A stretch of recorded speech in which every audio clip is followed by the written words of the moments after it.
ሐታ ሸሪዓዊ ትምህርቶችን ለማስተማር ያውና ይሄ ሁሉ መስፈርት ተቀምጧል። ከዚህ ውጭ ከሆነማ በፍጹም አይቻልም።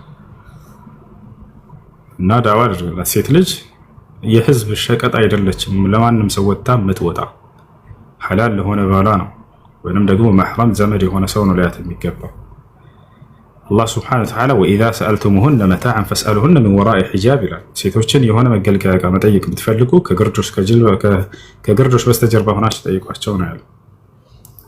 ስለዚህ ከወንዶች ጋር እንደዚህ ወጥተው እየተጫወቱ ጌም እንትን እያሉ ፍራንክ የሚሰበስቡ በዚህ ሰውነታቸውን እንትን በማለት ይሄ በጣም አሁን ቲክቶክ ሰዎች የተፈጠሩበት ነገር ነው። አብዛኞቹ ሰዎች ጭራሽ በዚህ እንደ ዝና እየተደረገ እየተሸለመ ነው ሀገራችን ላይ። አያሳዝንም? በጣም የሚያሳዝን ሁኔታ ያ ትውልድን ወደፊት ወዴት እየመሩት እንደሆነ አላውቅም። ሰው እንዴት የሀገር መሪ ሆኖ ትውልድን የሚያንጽ ነገር እንትን እያለ ይሸልማል። እነዚህ ደግሞ በዚህ ይሸልማል።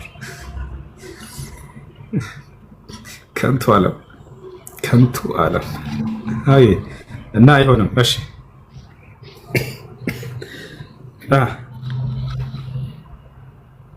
ሌላ ጥያቄ አለ?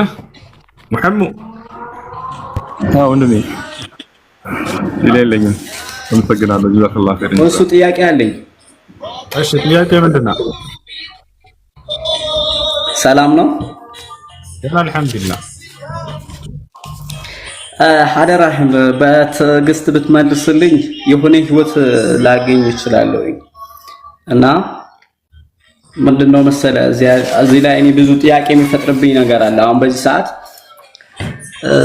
ልባችን ወይም ልቤ ተምታቷል። ምንድነው ልቤ ተምታታው?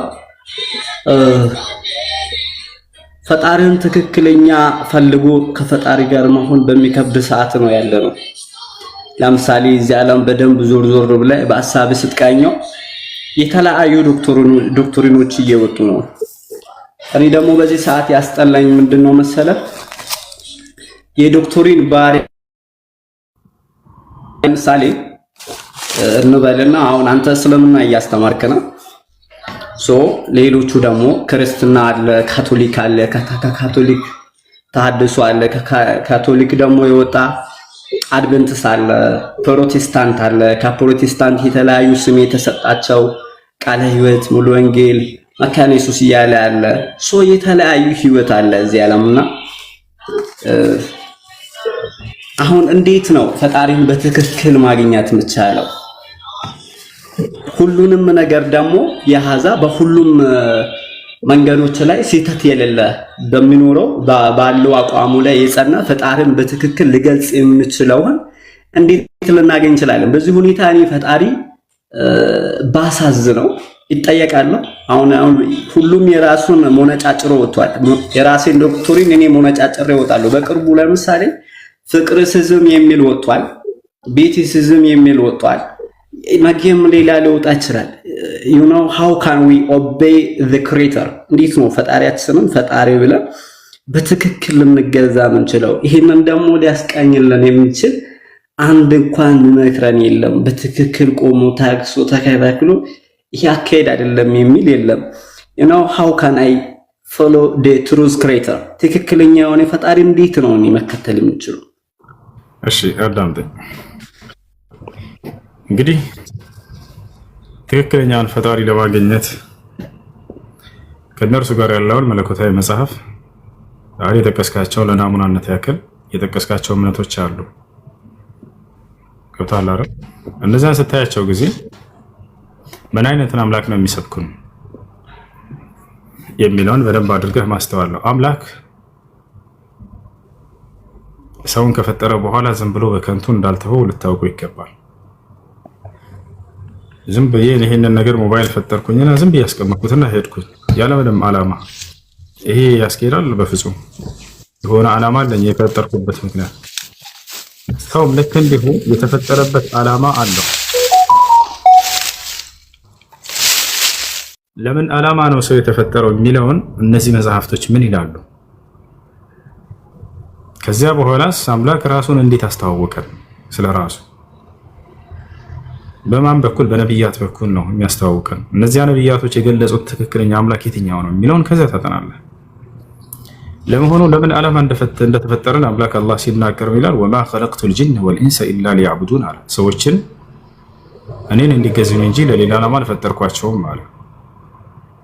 እንዲሁም ምድርን እንዲያስውቧት ልክ አሁን ሰዎች በሚያደርጉት ሁኔታ ማለት ነው። ወአንሸአኩም ሚነል አርድ ወስተዕመረኩም ፊሃ እንዳለ። ስለዚህ የተፈጠርንበትን ዓላማ ይነግርሃል ራሱ አምላክ። ይሄ ነገር እዚህ ያለ ወይ መጽሐፍ ቅዱስ ላይ ምናምን ያነሳቸው እምነቶች ላይ ሲባል ጊዜ ለምን ዓላማ ነው የተፈጠረ የሰው ልጅ የሚለውን የተገለጸ ነገር የለም። እሺ እሱን ምንለፍና አምላክ ራሱን አስተዋውቋል በነብያት በኩል። አምላክ ራሱን አስተዋውቋል በነብያት በኩል። ያ አምላክ የተገለጸው አምላክ ምን አይነት አምላክ ነው የገለጸለት ብለን ያንን ታየዋለን።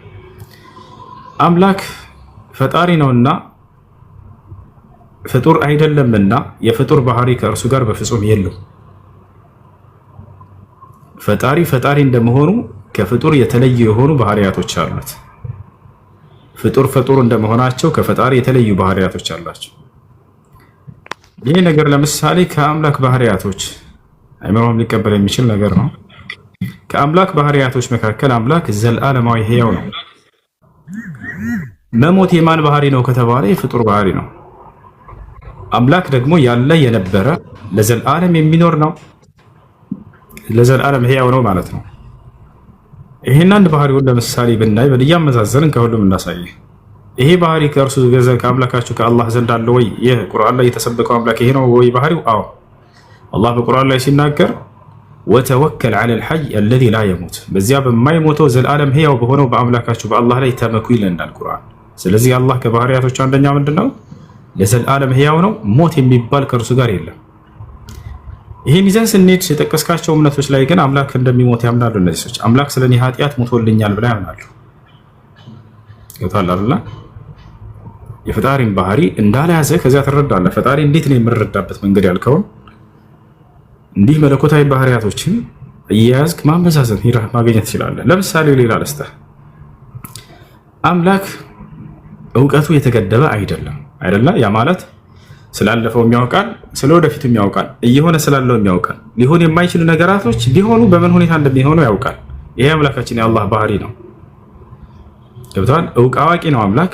በእውቀቱ ደግሞ የተገደበ አይደለም። እርሱ ፍጥረታቶችስ የተገደቡ ናቸው። ፍጥረታቶች እውቀታችን የተገደበች ነች። ፈጣሪ ደግሞ በዚህ ተቃራኒ ነው። ቅድም እንዳልኩ ከፍጡር ተቃራኒ ነው። እርሱ ፈጣሪ ነውና እውቀቱ የተገደበ አይደለም። አላህ ሲናገር ያዕለሙ ማ በይነ አይዲሂም ወማ ኸልፈሁም ይላል። ስለ ፍጥረታቶቼ የኋላቸውንም የፊታቸውንም አውቃለሁ እያለ ይናገራል። ይሄን ባህሪ ይዘህ ክርስቲያኖች የሚያመልኩት አምላክ ኢየሱስ ክርስቶስ ጋር ስትሄድ ግን ከዚህ በጣም የራቀ ነው። እርሱ ምንድን ነው? ኢየሱስ ክርስቶስ መጽሐፍ ቅዱስ ላይ ማርቆስ ወንጌል ምዕራፍ 13 ቁጥር 23 ላይ ወይም 32 ላይ ምን ይላል? ስለዚያች ቀንና ስለዚያች ሰዓት ግን የሰማይ መላእክትን ልጅም ቢሆን ከአባት በቀር የሚያውቅ የለም ይላል። ልጅ የሚለው ራሱ ነው። ኢየሱስ ክርስቶስ እንደማያውቅ ያንን እየተናገረ ነው። የትንሣኤውን ቀን አላህ ይህን ያውቃል ወይ ብለን ስናመዛዝን ጊዜ አምላክ አላህ ሱብሓነሁ ወተዓላ ስለ ትንሣኤ ቀን እኔ ብቻ ነኝ የማውቀው እያለ የሚናገር አምላክ ነው። ቁርአን ላይ ስትመጣ ደግሞ ሌላ የተለየ ነው። ምን ይላል? የስአሉነከ ዐኒ ሳዓ ቁል ኢነማ ዒልሙሃ ዒንደላህ ይላል ሱረቱል አሕዛብ ላይ። ሙሐመድ ሆይ ስለዚያች ቀንና ስለዚያች ሰዓት ይጠይቁሃል፣ ስለ ምጽአት ዓለም ቀን። ይህ እውቀት ከጌታዬ ከአላህ ዘንድ ብቻ ነው ያለው በላቸው ይላል። በሌላ ቦታ ላይ ምን ይላል? አላህ ሱብሓነሁ ወተዓላ ሱረቱል ሉቅማን ላይ ኢነላህ ዒንደሁ ዒልሙ ሳዓ፣ የምጽአት ዓለም ቀን እውቀት ከእኔ ከአላህ ዘንድ ብቻ ነው ያለው ይላል። በሌላ ቦታ ላይ ምን ይላል? የስአሉነከ ዐኒ ሳዓ አያነ ሙርሰሃ ቁል ኢነማ ዒልሙሃ ዒንደላህ። እንዳንድ አላህ ሱብሓነሁ ወተዓላ ስለ ምጽአት ዓለም ቀን እየተናገረ ከእኔ ዘንድ ብቻ ነች እያለ ይናገራል። ክርስቶስ ያንን እንደማያውቅ ይናገራል። ስለዚህ እውቀቱ የተገደበ አካል ደግሞ አምላክ ሊሆን አይችልም በፍጹም። አምላክ እውቀቱ የተገደበ አይደለም፣ ሁሉን የሚያውቅ ነው።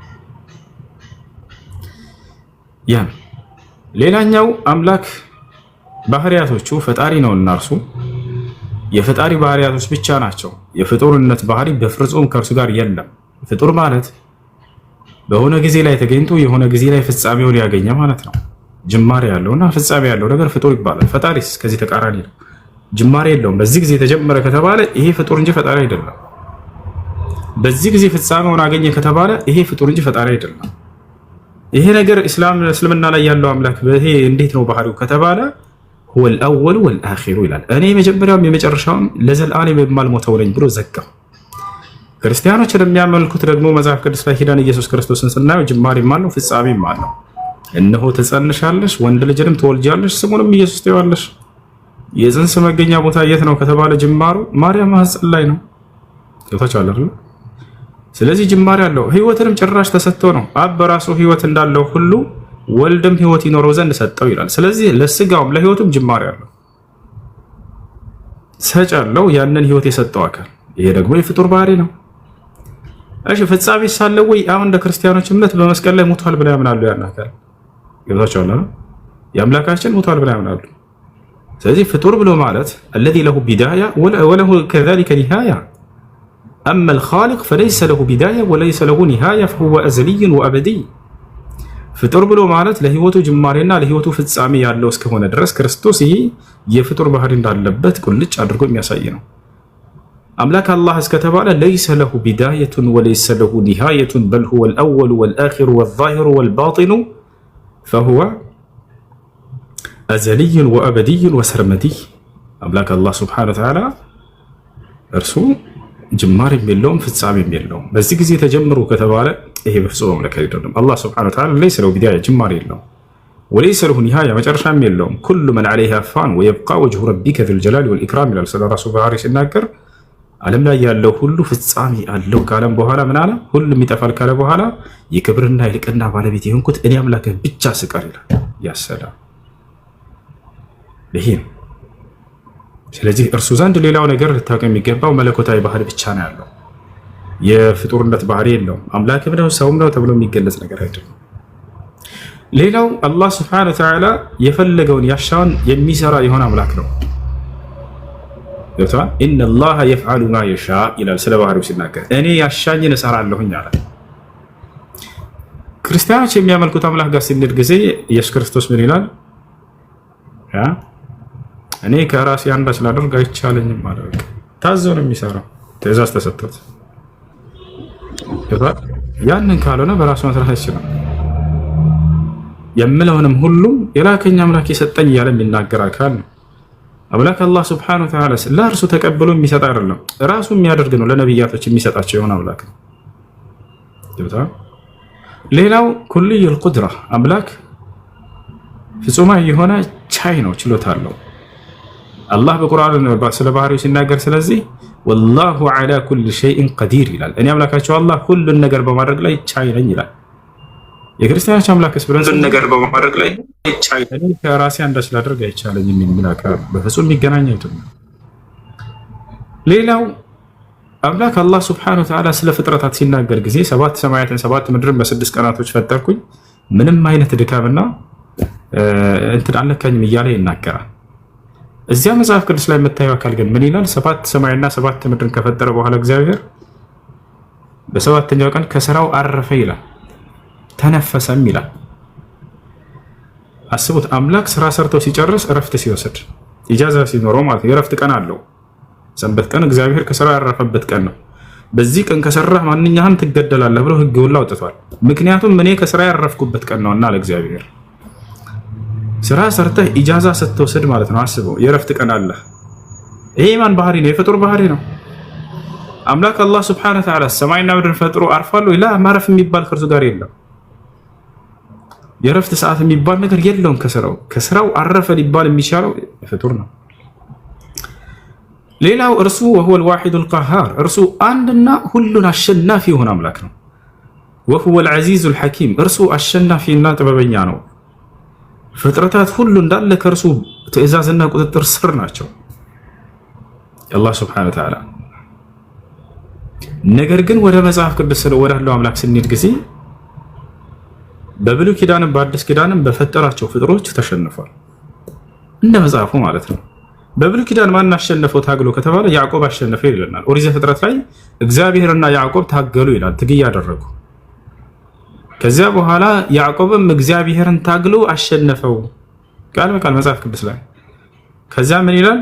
እግዚአብሔር ምን አለው? ከሰውም ጋር ከእግዚአብሔርም ጋር ታግለህ አሸንፈሃልና ከዚህ በኋላ ስምህ ያዕቆብ ሳይሆን እስራኤል ተብለሃል አለው። አስቡት፣ ሰውና አምላክ ተጣልተው ትግያ አድርገው ፍጡር ሲያሸንፍ።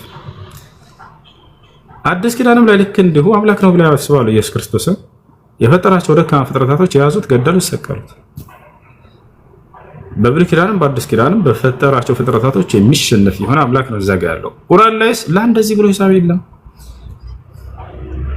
በፈልግ በቅጽበት የዓለምን ህዝብ በቅጽበት ነው ማጠፋ የሚል አምላክ ነው ያለው።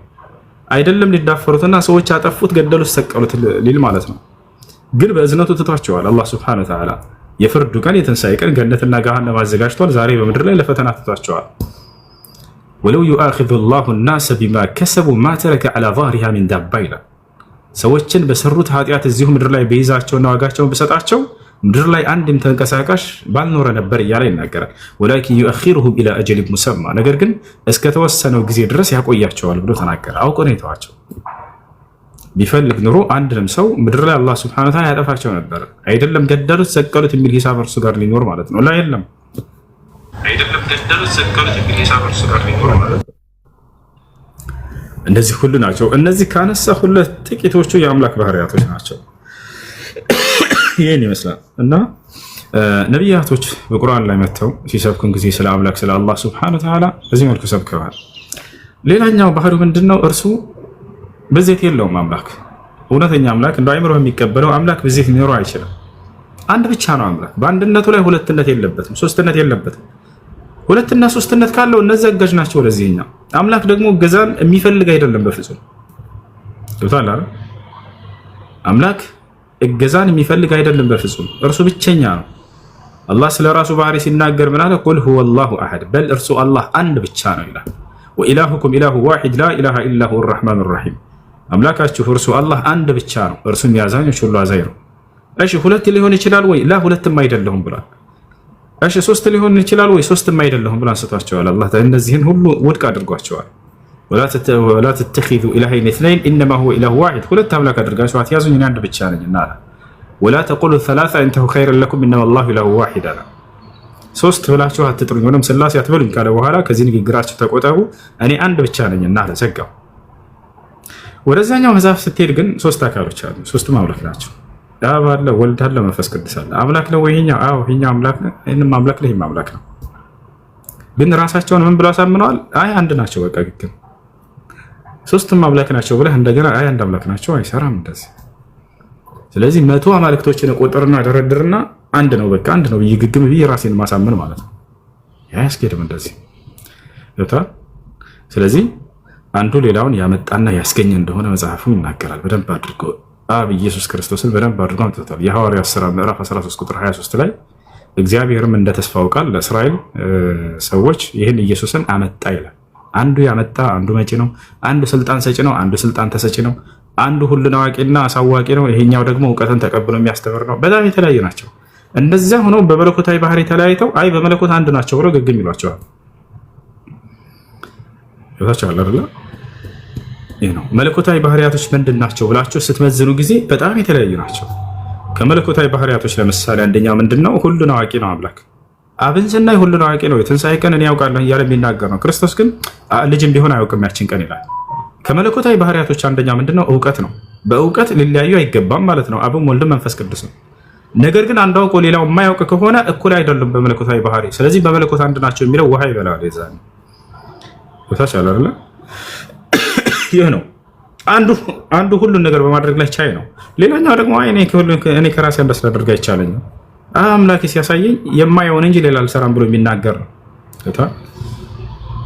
ይሄ ነው በሚያስተምሩት ትምህርት ራሱ የማስተምረውን አምላኬ ሰጠኝ ብሎ የሚናገር አካል ነው አንደኛው ኢየሱስ ክርስቶስ። ያኛው ደግሞ ሰጪ ነው፣ ሁሉን አዋቂ ነው። ወታላራ ሁለት መለኮታዊ ባህሪ ቢኖራቸው ኑሮ አንዱ ከሌላው አይቀበልም ነበር። እውቀትን ያውቀዋል ያኛው የሚያውቀው አይደል እንዴ? እኔ ከእግዚአብሔር የሰማሁትን እውነት የምነግራቸው ሰው ነኝ አለ ኢየሱስ ክርስቶስ። ዮሐንስ ወንጌል ምዕራፍ 8 ቁጥር 40 ላይ ሳይሰማ መናገር አይችልም፣ ያን ነገር ሊያውቅ አይችልም። አስተማሪኝ የምለውንም እያለ ይናገራል። አምላክ ትምህርት ሲማር ማለት ነው። አስቡት። አይ በስጋ እኮ ነው ይሏቸዋል። ስጋዊ ባህሪያቶች ይታወቃሉ። መብላት፣ መጠጣት፣ መተኛት፣ መድከም ችግር የለውም ተቀበሉ፣ ስጋዊ ባህሪ ናቸው። እውቀት ግን ስጋዊ ባህሪ አይደለም። እውቀት መለኮታዊ ባህሪ ነው። አምላክ እስከተባለ ድረስ ይህ አካል ያንን እውቀት ሙሉ የሆነው ነው ማለት ነው። ነገር ግን አንዱ የሚያውቀው ሆኖ አንደኛው ከሌላው እውቀትን ጠብቆ የሚናገር ከሆነ አምላካዊ ባህሪ የለውም። በጣም የሚገርመው ስጋዊ ባህሪ በሚለው እሺ እንቀበላቸውና እንለፍ ብንል መንፈስ ቅዱስን አያልፍም። እሱ መንፈስ ቅዱስ መቼም በስጋ ተገልጧል እንዳትሉ። መንፈስ ቅዱስ ራሱ ምንድነው? እውቀትን ካልሰማ የማይናገር ነው። ኢየሱስ ክርስቶስ ምን አለ? እኔ ብሄድ ይሻላችኋል፣ መንፈስ ቅዱስ ይመጣል ካለ በኋላ እርሱም የሚሰማውን እንጂ ከራሱ አይናገርም ማለት። መንፈስ ቅዱስ ራሱ ሰምቶ ከአብ የሚናገር ነው። ይወቻል። እሱም በስጋ ስለሆነ እንዳትሉ፣ በስጋ አልተገለጠም እሱ። ስለዚህ ነው አምላክ አላህ ሱብሓነሁ ወተዓላ እስከተባለ እነዚህን እውቀትን ከሌላ አካል ጠብቆ ምናምን ለሌላ የሚሰጥ ነው ወይ? አይደለም። እርሱ ነቢያትን ሁሉ ያሳወቀና ያስተማረ ነው። አርረሕማኑ ዐለመ አልቁርአን ኸለቀል ኢንሳነ ዐለመሁል በያን እያለ ስለ ራሱ ይናገራል። አርረሕማን እጅግ በጣም ሩህሩህና አዛኝ የሆነው አምላካቸው አላህ እኔ ብሎ ገለጸና ዐለመል ቁርአን ሰውንም አስተማረው። ቁርአን ይላል አስተማሪ ነው እንጂ እርሱ እውቀትን ከሆነ አካል ተቀብሎ የሚያስተምር አይደለም። ይፋላረ አንዘለሁ ቢዕልሚሂ ወልመላኢከቱ የሽሀዱን። ይሄን ቁርአን በእውቀቱ ወረደው በነቢያቶች ላይ በነቢ ሰለላሁ ዐለይሂ ወሰለም ላይ ወልመላኢከቱ የሽሀዱን፣ መላእክቶችም ለዚህ ምስክሮች ናቸው እያለ ይናገራል። እና ይሄን ይመስላል በጥቂቱ። እሺ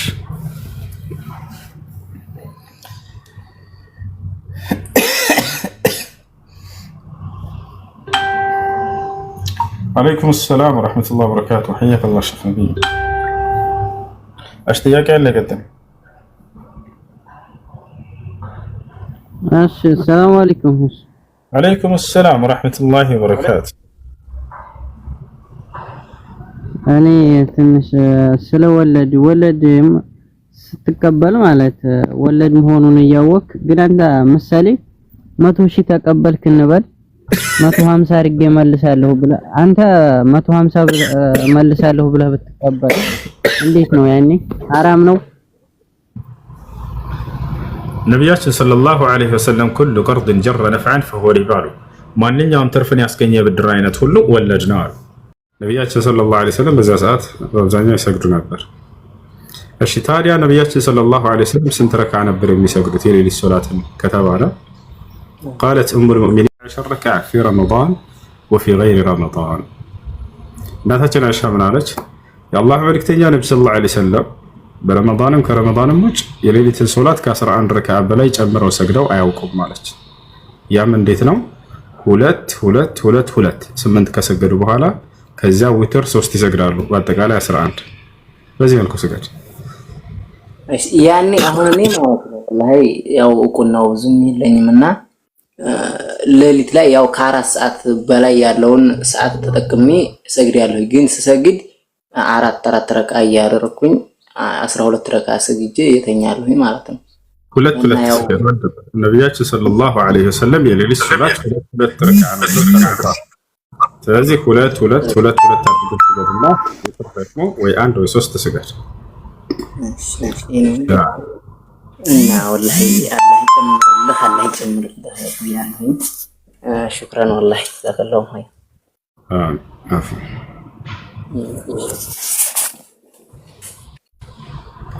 አረ መሱድ የጥንቱ የጧቱ ቲክቶክ ስከፍት ጀምሬ የማውቀው ሰው መስዑድ። እሺ ጥያቄ ያላቸው የገባችሁ ሰዎች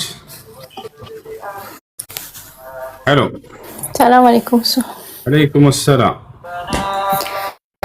የኔ ጥያቄ ዘካን በሚመለከት ጉዳይ ነበር። እሺ ቦታ ገዝቼ ነበርና ለትርፍ ብዬ ማለት ነው እና ዘካ ይወጅብበታል የሚባል ነገር ሰምቻለሁ።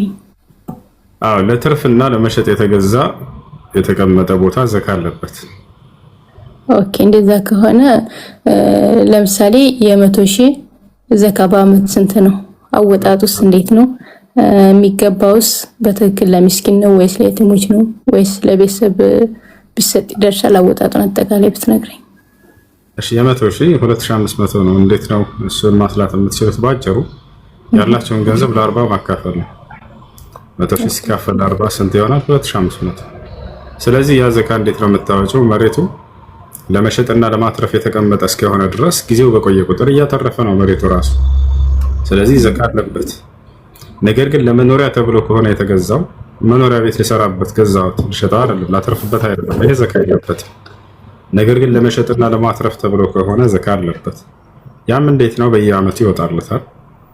እንዴት ነው የምታሰሉት? የመሬቱ ዋጋ ደላላ ትጠይቃላችሁ። በዚህ ሰዓት እዚህ አካባቢ ሜትር ስንት ይሆናል ተብሎ ይታወቃል። ከዚያ በኋላ የመሬቱ ስሌት በጥቅሉ ለምሳሌ 1 ሚሊዮን ያወጣል ብሎ ከነገረሽ በዚህ ሰዓት በግምት 1 ሚሊዮን ሲካፈል 40 ታደርጊና የሚመጣው ውጤት የዘካ ብር ነው። ያንን ለድሃዎች ለምስኪኖች ትሰጫለሽ። ኦኬ ያኔ በገዛሁበት ሂሳብ አይደለም ማለት ነው አሁን ባለበት እንጂ ለምሳሌ እኔ 500 ሺህ ገዝቼ ከሆነ ቆይቶ ከሆነ አሁን ባለበት ሂሳብ ማለት ነው አይደለም። ልክ በዚያው በጊዜው በወቅቱ የዛሬ ዓመት ከሆነ በዚያን ጊዜ ይሰላና ምን ያክል ያወጣል ይሄ ቦታ የሚለውን ደላላ የመሬት አዋቂዎች ይነግሩሻል። በዚያ ነው አስልተሽ የምትሰጪው። እሺ አመሰግናለሁ። የሚሰጠው ለማን የሚለውን በተመለከተ ለድሃዎች ከቤተሰቦቻችሁ የምትሰጧቸው ላጎት ላክስት ምናምን እንደዚህ መስጠት ትችላላችሁ። ለ8 አይነት ሰዎች ነው ዘካ የሚገባው። አላህ ሱብሓነሁ ወተዓላ በቁርአን ላይ እንደተናገረ ሱረቱ ተውባ ላይ يقول سبحانه وتعالى إنما الصدقات للفقراء والمساكين والعاملين عليها والمؤلفة قلوبهم وفي الرقاب والغارمين وفي سبيل الله وابن السبيل فريضة من الله والله عليم حكيم. إنما الصدقات للفقراء زكاة የሚገባው الصدقة هنا بمعنى الزكاة ዘካ የሚገባቸው ለድሃዎች ነው አለ። ሁለተኛስ ወልመሳኪን አሁንም ለድሃዎች ነው አለ። አያችሁ አረበኛ በጣም ሰፊ የሆነ ቋንቋ ነው። ለአንድ ቃል በጣም ብዙ እንትኖች አሉት፣ ንግግሮች አሉት። ለምሳሌ አማርኛ ስንቀይረው ድሃ ነው። ምስኪን ወደ አማርኛ ስንቀይረው ድሃ ነው። ፈቂርና ምስኪን የተለያዩ ናቸው። ፈቂርና ምስኪን የተለያዩ ናቸው። ግን ልዩነቱ ፈቂር ማለት ለምሳሌ ለመለመን ወጥቶ የሚበቃውን እንኳን ሳያገኝ የሚመለስ የሆነ የድሃ አይነት እሱ ፈቂር ይባላል። ምስኪን ማለት ደግሞ ለመለመን ወጥቶ የሚበቃውን አግኝቶ የሚመለስ የድሃ አይነት ነው። ስለዚህ የባሰበት ድሃ የተኛው ነው? እህት በቂውን ሳያገኝ የተመለሰ ማለት ነው። አይዋ ስለዚህ ሁለቱ ቢመጡ ይሄኛውን ሊያገኝ ያልቻለውን ነው የምትሰጡት ቀድማቸው። ለዚህ ነው አላህ ሱብሓነሁ ወተዓላ ፈቂር የሚለውን ያስቀደመው። ዘካ ሚነማ ሰደቃቱ ሊልፉቀራ ወልመሳኪን አለ። ሌላው ወልዓሚሊን ዐለይሃ በእርሷ ላይ ለሚሰሩ ሰዎች አለ ዘካ የሚገባቸው። ያ ማለት ለምሳሌ ዘካን ከሀብታሞች እየሰበሰቡ ለድሃዎች የሚያከፋፍሉ ምስኪኖች ይኖራሉ። እነሱ ራሱ ይገባቸዋል። ወልሙአለፈቲ ቁሉብሁም እንዲሁም ልባቸው ለሚላመዱ እያለ ይናገራል። ለምሳሌ ሰውየው አዲስ ወደ እስልምና መጥቶ ይሄ ሰው የሚበላ የሚጠጣ አካል የለው ወይም ደግሞ ወደ እስላም ይመጣል ተብሎ የሚታሰብ አይነት አካል ከሆነ ወደ እስላም ለመቅረብ እየተቀረበ ያለ ሰው ከሆነ ተቸግሮ ከሆነ ተርቦ ከሆነ የዛኔ አላህ ሱብሓነሁ ወተዓላ ስጦት ነው። ወፍር ሪቃብ ልክ እንዲሁ ከባርነት ቀንበር ነፃ ለማውጣት ራሱን እየጣረ እያለ ባሪያዎች ከባርነት ቀንበር ይወጡ ዘንድ አለቆቻቸውን ውል ከተዋዋሉ የዛኔ ከዛ ከባርነት ቀንበር ይወጡ ዘንድ ዘካ ስጧቸው ብሎ አላህ ሱብሓነሁ ወተዓላ አዞላቸዋል። ወልጋሪሚን ሌላኛው ብድር ያለባቸው ሰዎች በአካባቢያቸው የምታውቁት ብድር ያለበት ሰው ካለ ዘካ ይገባዋል። ወፊ ሰቢልላህ በአላህ መንገድ ላይ ጂሃድ ለሚያደርጉ ሙጃሂዶች ልክ እንዲሁ ይገባቸዋል። ወብኒ ሰቢል ልክ እንዲሁ ደግሞ ለመንገድ ልጆች ያ ማለት ሙሳፊሮች ሰውየው ከኮምቦልቻ ወደ አዲስ አበባ በእግር እየሄደ የትራንስፖርት አጥቶ የሚበላው አጥቶ ይህ ሰው ያገኛችሁት በዚህ ጊዜ ለዚህ ሰው ዘካ ካላችሁ መስጠት አለባችሁ። ይህን ይመስላል። እነዚህ 8 አይነት ሰዎች ናቸው ዘካ የሚገባቸው ብሎ አላህ በሱረቱ ተውባ ላይ ያነሳቸው። እሺ በጣም አመሰግናለሁ። ባንክ የተቀመጠ ገንዘብስ ማለት አመት ሳይሞላው አስገባለሁም እንዲሁም ደግሞ ሲቸገረኝ አወጣለታለሁ እሱ ሲወጭበታል? አሁን ባንክ የተቀመጠ ጥሬ ገንዘብ ዘካ አለበት። እሺ የዘካ መጠኑ እስካልቀነሰ ድረስ ዘካ አለበት። إذا بلغ النصاب وحال عليه الحول فقد وجب فيه الزكاة. وعليه السلام.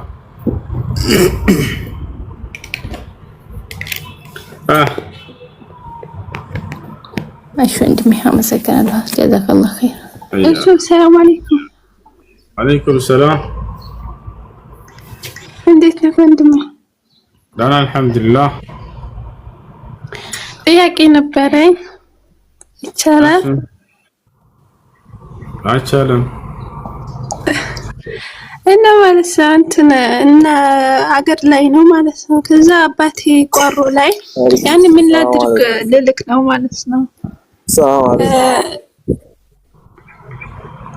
እንትን ተቆፍሮ ምናምን በግ ታርዶ ከዛ አባቴ ምናምን አገኘው ማለት ነው። ተቀብሮ ምናምን ቋሮ እና ምንድነው ማድረግ ያለበት እሱ?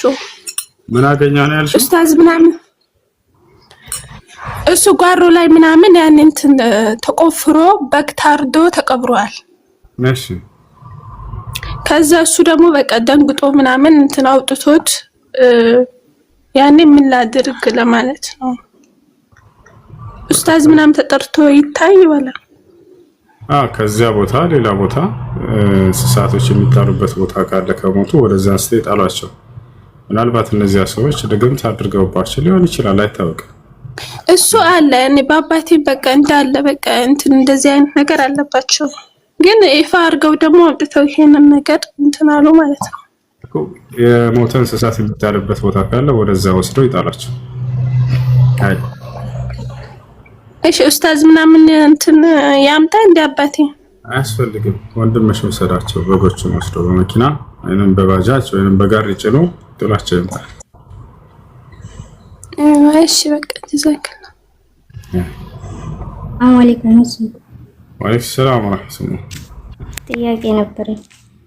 እሺ ስለ ረመዳን ነበረ። የዛሬ 2 ዓመት ረመዳን ወር ሙሉ አልጾምኩም፣ ታምሜ ነበርና እንዴት ነው ማድረግ እንችላለን?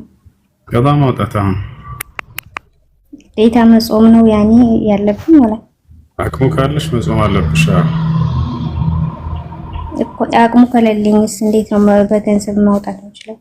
በገንዘብ ማውጣት የምትችይው በአንቺ ላይ የማይፋታሽ የሆነ የህመም አይነት ካለብሽ በዚያ በህመም ምክንያት ብትጾሚ ሰውነትሽ ላይ ወይም ጤናሽ ላይ አደጋ የሚፈጥርብሽ ከሆነ የዛኔ ነው እንጂ አሁን ተሽሎሽ ከሆነ ከዚያ ከህመም እንዳትጾሚ ካደረገሽ ምክንያት ተሽሎሽ ከሆነ የዛኔ መጾም አለብሽ። አላህ በቁርአን ላይ ሲናገር فمن كان منكم مريضا او على سفر فعدة من ايام اخرى ይላል። ከእናንተ በጾም ቀን የታመመ ሰው ካለ እነዚህን ቀናቶች ቆጥሮ በሌላ ቀን ይጾም ብሏል። መርሃባ። እሺ እና ደግሞ አሁን ስለ ዘካ ያወራህ እኔ አክሲዮን አለኝ እሱ ዘካ ይወጣል ለመሸጥ ነው ግን የገዛሁት አይደል? ዘካ አለበት። የዘካ መጠኑ ከደረሰ አመት ከዞረበት ዘካ አለበት። اذا بلغ النصاب وحال عليه الحول فقد وجب فيه الزكاة። አንድ ሰው ገንዘቡ የዘካ መጠን ላይ ከደረሰና አመት ከዞረበት የዛኔ ዘካ አለበት፣ ዘካ ሊወጣ ይገባል። ያኔ አመት ካለፈው ነው ዘካ የሚወጅብበት? የዘካ መጠኑ ሞልቶ አመት ካለፈው የዛኔ ዘካ አለበት። መርሃባሽ ጀዛኩም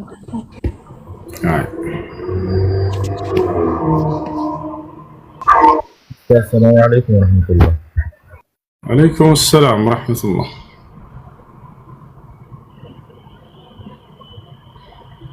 እንዴት ነው ኡስታዝ?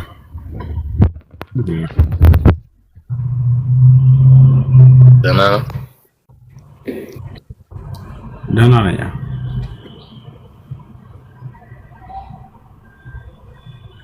ኡስታዝ አስታወሱኝ? አብዱል ባሲት ነኝ።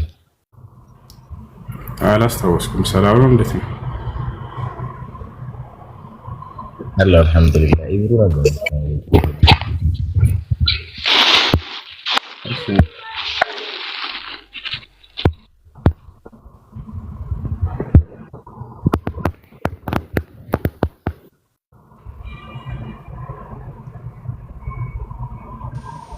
السلام عليكم ورحمة الله وبركاته. عليكم السلام ورحمة الله وبركاته. عندي ጥያቄ ነበረኝና እኔ አሁን ያለሁት ዩናይትድ አረብ ነው ያለሁትና ሁሌ ስራ የምሰራው ሌሊት ነው። የት ነው ያለሁት? እኔ ናይጄሪያ ነው ያለሁት ነው ያልከው? ዩናይትድ አረብ። እሺ። ከዛ ሁሌ የምሰራው እኔ ስራ አዳር ነውና ለምሳሌ አሁን ጧት ላይ እንወጣለን በዚህ 8 ሰዓት ወይም 2 ሰዓት በሚለው ማለት ነው ጧት ላይ ከዛ ዙሁርን ሰግደን እንተኛለን። ሁሌ በቃ አሱር ሶላት ያልፈኛል ማለት አዛንም ሲወጣ በቃ ለመዕሪብ ነው በቃ የምነቃው ማለት ነው ሁሌ። እና እንዴት ነው አሁን ይሄን ነገር ማድረግ? ያው ግዴታ 5 ወቅት ሶላት ሰዓቱን ጠብቆ መስገድ ግዴታ ነው። ነገር ግን አሁን አሱር ላይ ተተነሳው መልሼ ማታ የምገባበት ሰዓት ከመዕሪብ በኋላ ነውና ስራ የምገባው ሁሌ የምነቃው መዕሪብ አዛን ሲወጣ ነው የምነቃው። በእንቅልፍ ምክንያት ሶላትን ማሳለፍ የሙናፊቆች ባህሪ ነው። تفويت صلاة الجماعة سبب النوم من علامات المنافقين كما قال الشيخ عبد العزيز بن باز رحمه الله تعالى. نبيات مية قدر قنجل أوردت والله كله يلا نفع نفدا الشيء أن نبيات صلى الله عليه وسلم من قالوا أثقل الصلاة على المنافقين صلاة العشاء وصلاة الصبح ولو يعلمون ما فيهما لا أتوها ولو حبوا. በመናፍቆች ላይ ከባባድ ሶላት የዒሻ ሶላትና የሱብሒ ሶላት ናቸው። በእነርሱ ውስጥ የሚገኘውን ምንዳ ቢያውቁ ኑሮ እየተንፏቀቁ መጥተው በሰገዱ ነበር አሉ። እነዚህ ሶላቶች ሰዎች በእንቅልፍ ምክንያት ሊያሳልፋቸው ስለሚችል ዛኔ የመናፍቅ ምልክት እነዚህን ሶላት ማሳለፍ ነው ብሎ ተናገሩ እና ስለዚህ ይሄ በእንቅልፍ ምክንያት ማሳለፍ ተገቢ አይደለም እና ሶላትን ጠብቀህ ጊዜውን ጠብቀህ መስገድ አለብህ። በአካባቢ መስጂድ ካለ ሄደህ መስገድ፣ ከሌለ ደግሞ እዚያው ባለህበት ጊዜውን ጠብቀህ መስገድ አለብህ። በእንቅልፍ ምክንያት አታሳልፍ። አላርም ቀጥረህ ተኛ። አይ ኦኬ መርሃባ። ያው በእንቅልፍ ልብ ነው በእንቅልፍ ሰዓት ነው የማሳልፈው ሲጀመር ማለት ነው። አሱር ሶላትን እያሳለፈ ያለው በእንቅልፍ ሰዓት ነው። ዙሩን ሰግዳለሁ። ከዛ እንደተኛሁኝ አሱር ያልፈኛል። አዳር ስለነበረ በዛ ሚስ ማለት ነው። ምክንያቱም ወንበዴው ብለሽ ነይ ስላልክ እኮ ነው። ገብቶሃል?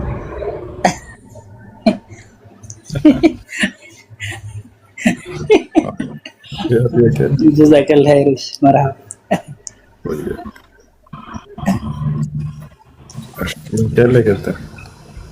ሰላም አለይኩም ወራህመቱላሂ ወበረካቱ። አለይኩም ሰላም። ሰላም ነው? አልሐምዱሊላህ። እና እኔ ጥያቄ ያለኝ እዚህ ጀማዓ ነበርን ሶላት አሰግድ ይሉኛል። እሺ አሰግድ ያለው እንዴት ይታያል? እዚህ ደግሞ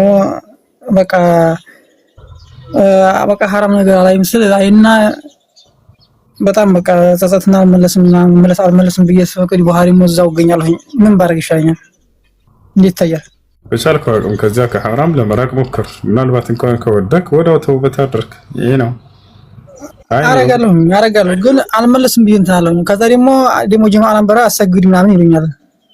ከማሰገዱ ጋር የሚያገናኘው ነገር የለም ወንድም። አንተ በቻልከው አቅም ከዚያ ከሐራም ለመራቅ ሞክር። ምናልባት እንኳን ከወደክ በዚያ ላይ ተውበት አድርግ። ይሄ ነው ሙስሊም በዚህ ዓለም ላይ ሲኖር ኃጢአትን የማያደርግ ንጹህ ነው ማለት አይደለም። ኃጢአት ላይ ይወድቃል፣ ሰው ነውና ሰይጣን አይፈታም በህይወት እስካለህ ድረስ። የዛኔ ግን አንተ ሰይጣንን የምታሸንፈው ወደ አላህ ተውበት ስታደርግ ንስሐ ስታደርግ ጊዜ ነው። እሱ የሚያሸንፍህ ደግሞ ከአላህ ስትርክና በቃ አይምረኝም ብለህ ንስሐ ማድረግህን ስታቋረጥ ጊዜ ነው። ሰይጣን ወደ ምድር በተባረረ ጊዜ የዛኔ ከሰማይ አላህን ምን ብሎ ተናገረ? ወዒዘቲከ ወጀላሊከ ለኡድለነሁም ማዳመት አርዋሑሁም ፊ አጅሳዲሂም አለ። አምላክ አላህ ሆይ በክብርህና በልቅናህ ይሁንብኝ የአደም ልጆች በስጋቸው ውስጥ ነፍሳቸው እስካለች ድረስ ከአንተ መንገድ አስታቸዋለሁ፣ አስክዳቸዋለሁ፣ ኃጢአትንም አሰራቸዋለሁ አለ። አላህም ብሎ መለሰለት ለሰይጣን ወዒዘቲ ወጀላሊ ለአግፊረነ ለሁም እስተግፈሩኒ ያሰላም።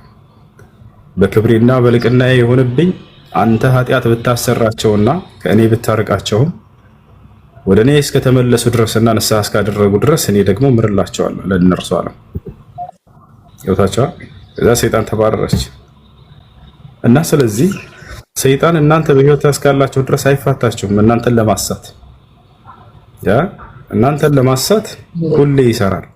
የዛኔ ደግሞ እናንተ እርሱን የምታሸንፉት ከአላህ በመራቅ ሳይሆን ወዲያው ኃጢአትን ሰርታችሁ ከሆነ ወደ አላህ በመመለስ ነው። እስትግፋር ማድረግ። ትላንት ተውበት አድርጌ ነበር ዛሬ አይምረኝም ብለህ ከአላህ እንዳትርቅ። ከአላህ ርቀህ ከአላህ ሸሽተህ ወዴት ትሸሻለህ? ፈፍሩ ኢለላህ ወደ እኔ ወደ አላህ ሽሹ ይላል አላህ ሱብሓነሁ ወተዓላ። እና ስለዚህ ተውበት ማድረግህን እንዳታቋርጥ እና ሶላት ማሰገድን በተመለከተ ይበልጥ አንተ ከሆንክ ከሁላቸውም በላይ የምትቀራው አሰግዳቸው። ነቢያችን ሰለላሁ ዐለይሂ ወሰለም ማን ማሰገድ እንዳለበት ሲናገሩ የኡሙል ቀውም አቅረኡሁም ሊኪታቢላህ፣ ሰዎችን ሊያሰግድ የሚገባው ከሁላቸውም በላይ አሳምሮ የአላህን ቃል ቁርአንን የሚቀራ ሰው ነው ብሎ ተናግሯል። እሺ ጀዛከላሁ ኸይር።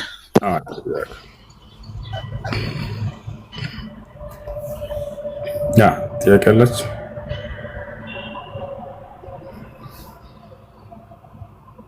አሰላሙ አለይኩም ሁሱ። አለይኩም ሰላም። አንድ ጥያቄ ነበረኝና አሁን እንትና ቁርአን አሁን ቤት ውስጥ የማይቀራ ከሆነ ቤት ውስጥ ማስቀመጥ ወንጀል አይሆንም?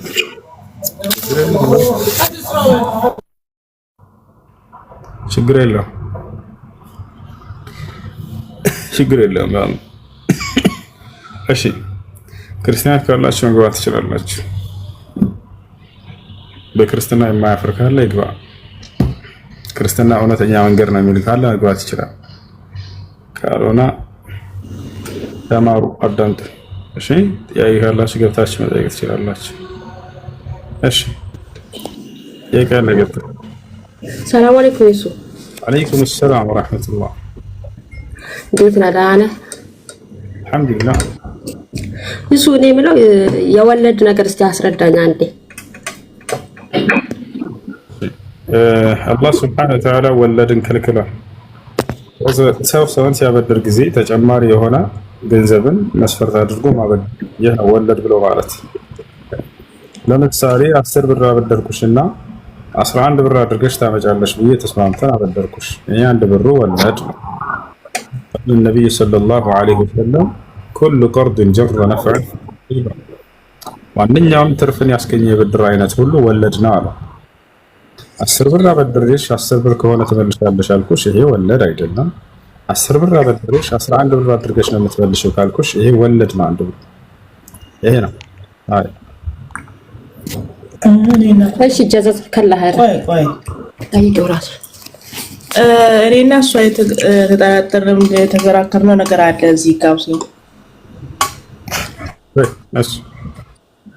እሱ ምን መሰለክ፣ አሁን ለምሳሌ ገጠር ላይ ወይ ደግሞ ክረምት ሰዓት 100 ብር ስጠኝና ወይ 10 ኪሎ ቡና ወይ ደግሞ ጤፍ እንበል፣ ጤፍ 5 ኪሎ ልስጥክ እና 100 ብር ስጠኝ ካልኩክ፣ ያ 100 ብር ስትሰጠኝ እኔ ደግሞ 10 ኪሎ ቡና ወይ ደግሞ 10 ኪሎ ጤፍ ከሰጠው ይሄ ነገር ንግድ ነው ወይስ ውልድ ነው?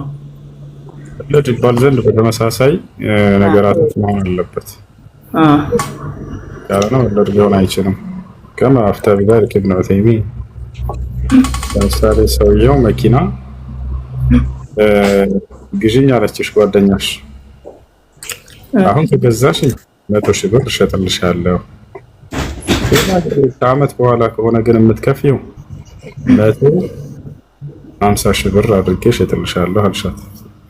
ከዚያ ተስማማችና በሚቆየው ወሰደች። ያ ማለት 150 ሺህ ብር በሚለው ማለት ነው። ይሄ በይዑ ሽራ መግዛትና መሸጥ ወይንም ግብይት ይባላል።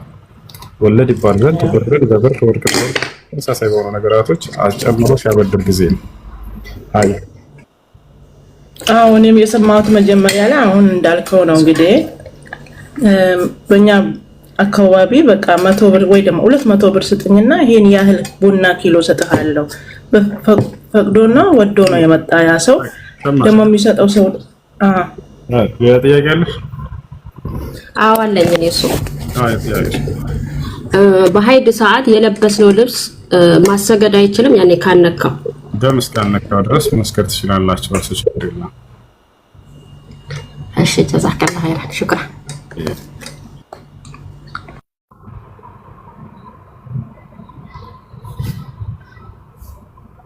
ሰላም አለይኩም። ወአለይኩም ሰላም። እሱ እኔ ግራ ያገባኝ ነገር ስለ ቋንቋ ልጠይቅህ ነበር። ለምሳሌ ኢትዮጵያ ውስጥ ራሱ ብዙ ቋንቋ አለ። እነዛ ቋንቋዎች እንዴት ነው ወደ ሰው ዘንድ ሊተላለፉት የቻሉት? በእያንዳንዱ ቋንቋ ነብይ ነበረ ነው?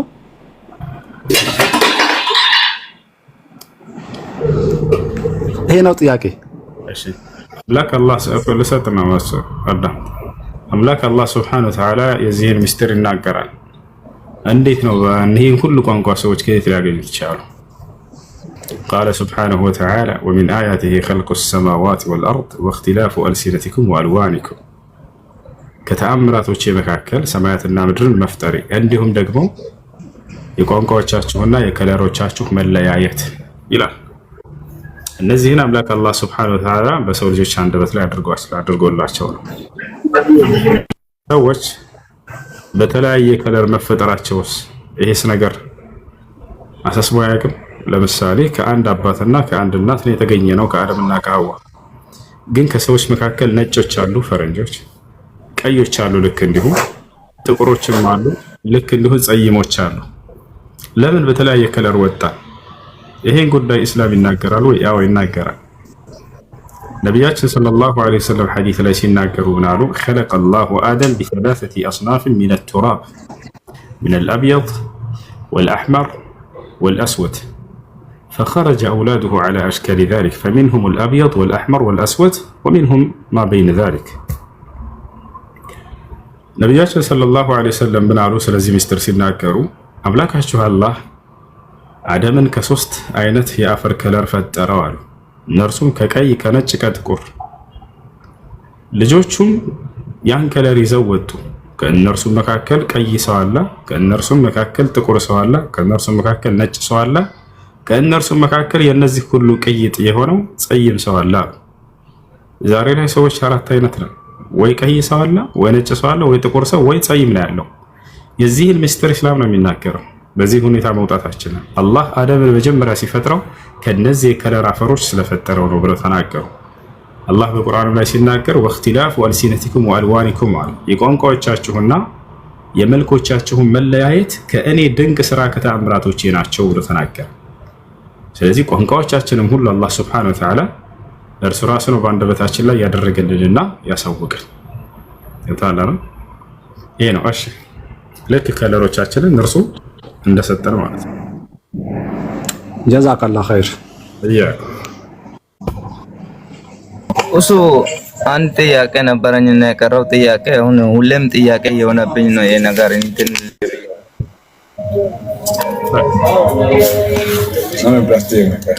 አሁን የውመል ቂያማ መቼ ነው የሚሆነው? አሁን ሰው የተወለደ ይሞታል፣ ሌላኛው ደግሞ ይወለዳል፣ ሌላኛው ይወለዳል፣ እንዲህ የሆነ ይቀጥላል። የውመል ቂያማ መቼ ነው? እህበር አዳምጥ። አንድ ሰው ልክ እንዳንተ ነብዩ ሰለላሁ ዐለይሂ ወሰለም ጠይቆ ነበር።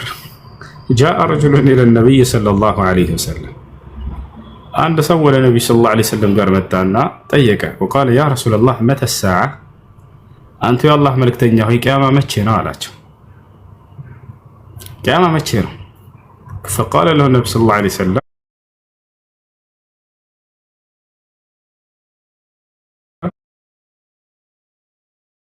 حب الله ورسوله አላህና መልእክተኛውን ውዴታ አዘጋጅቻለሁኝ አለ። አላህና መልእክተኛውን በጣም እወዳለሁኝ፣ እርሱን አዘጋጅቻለሁ። አንተ مع من احببت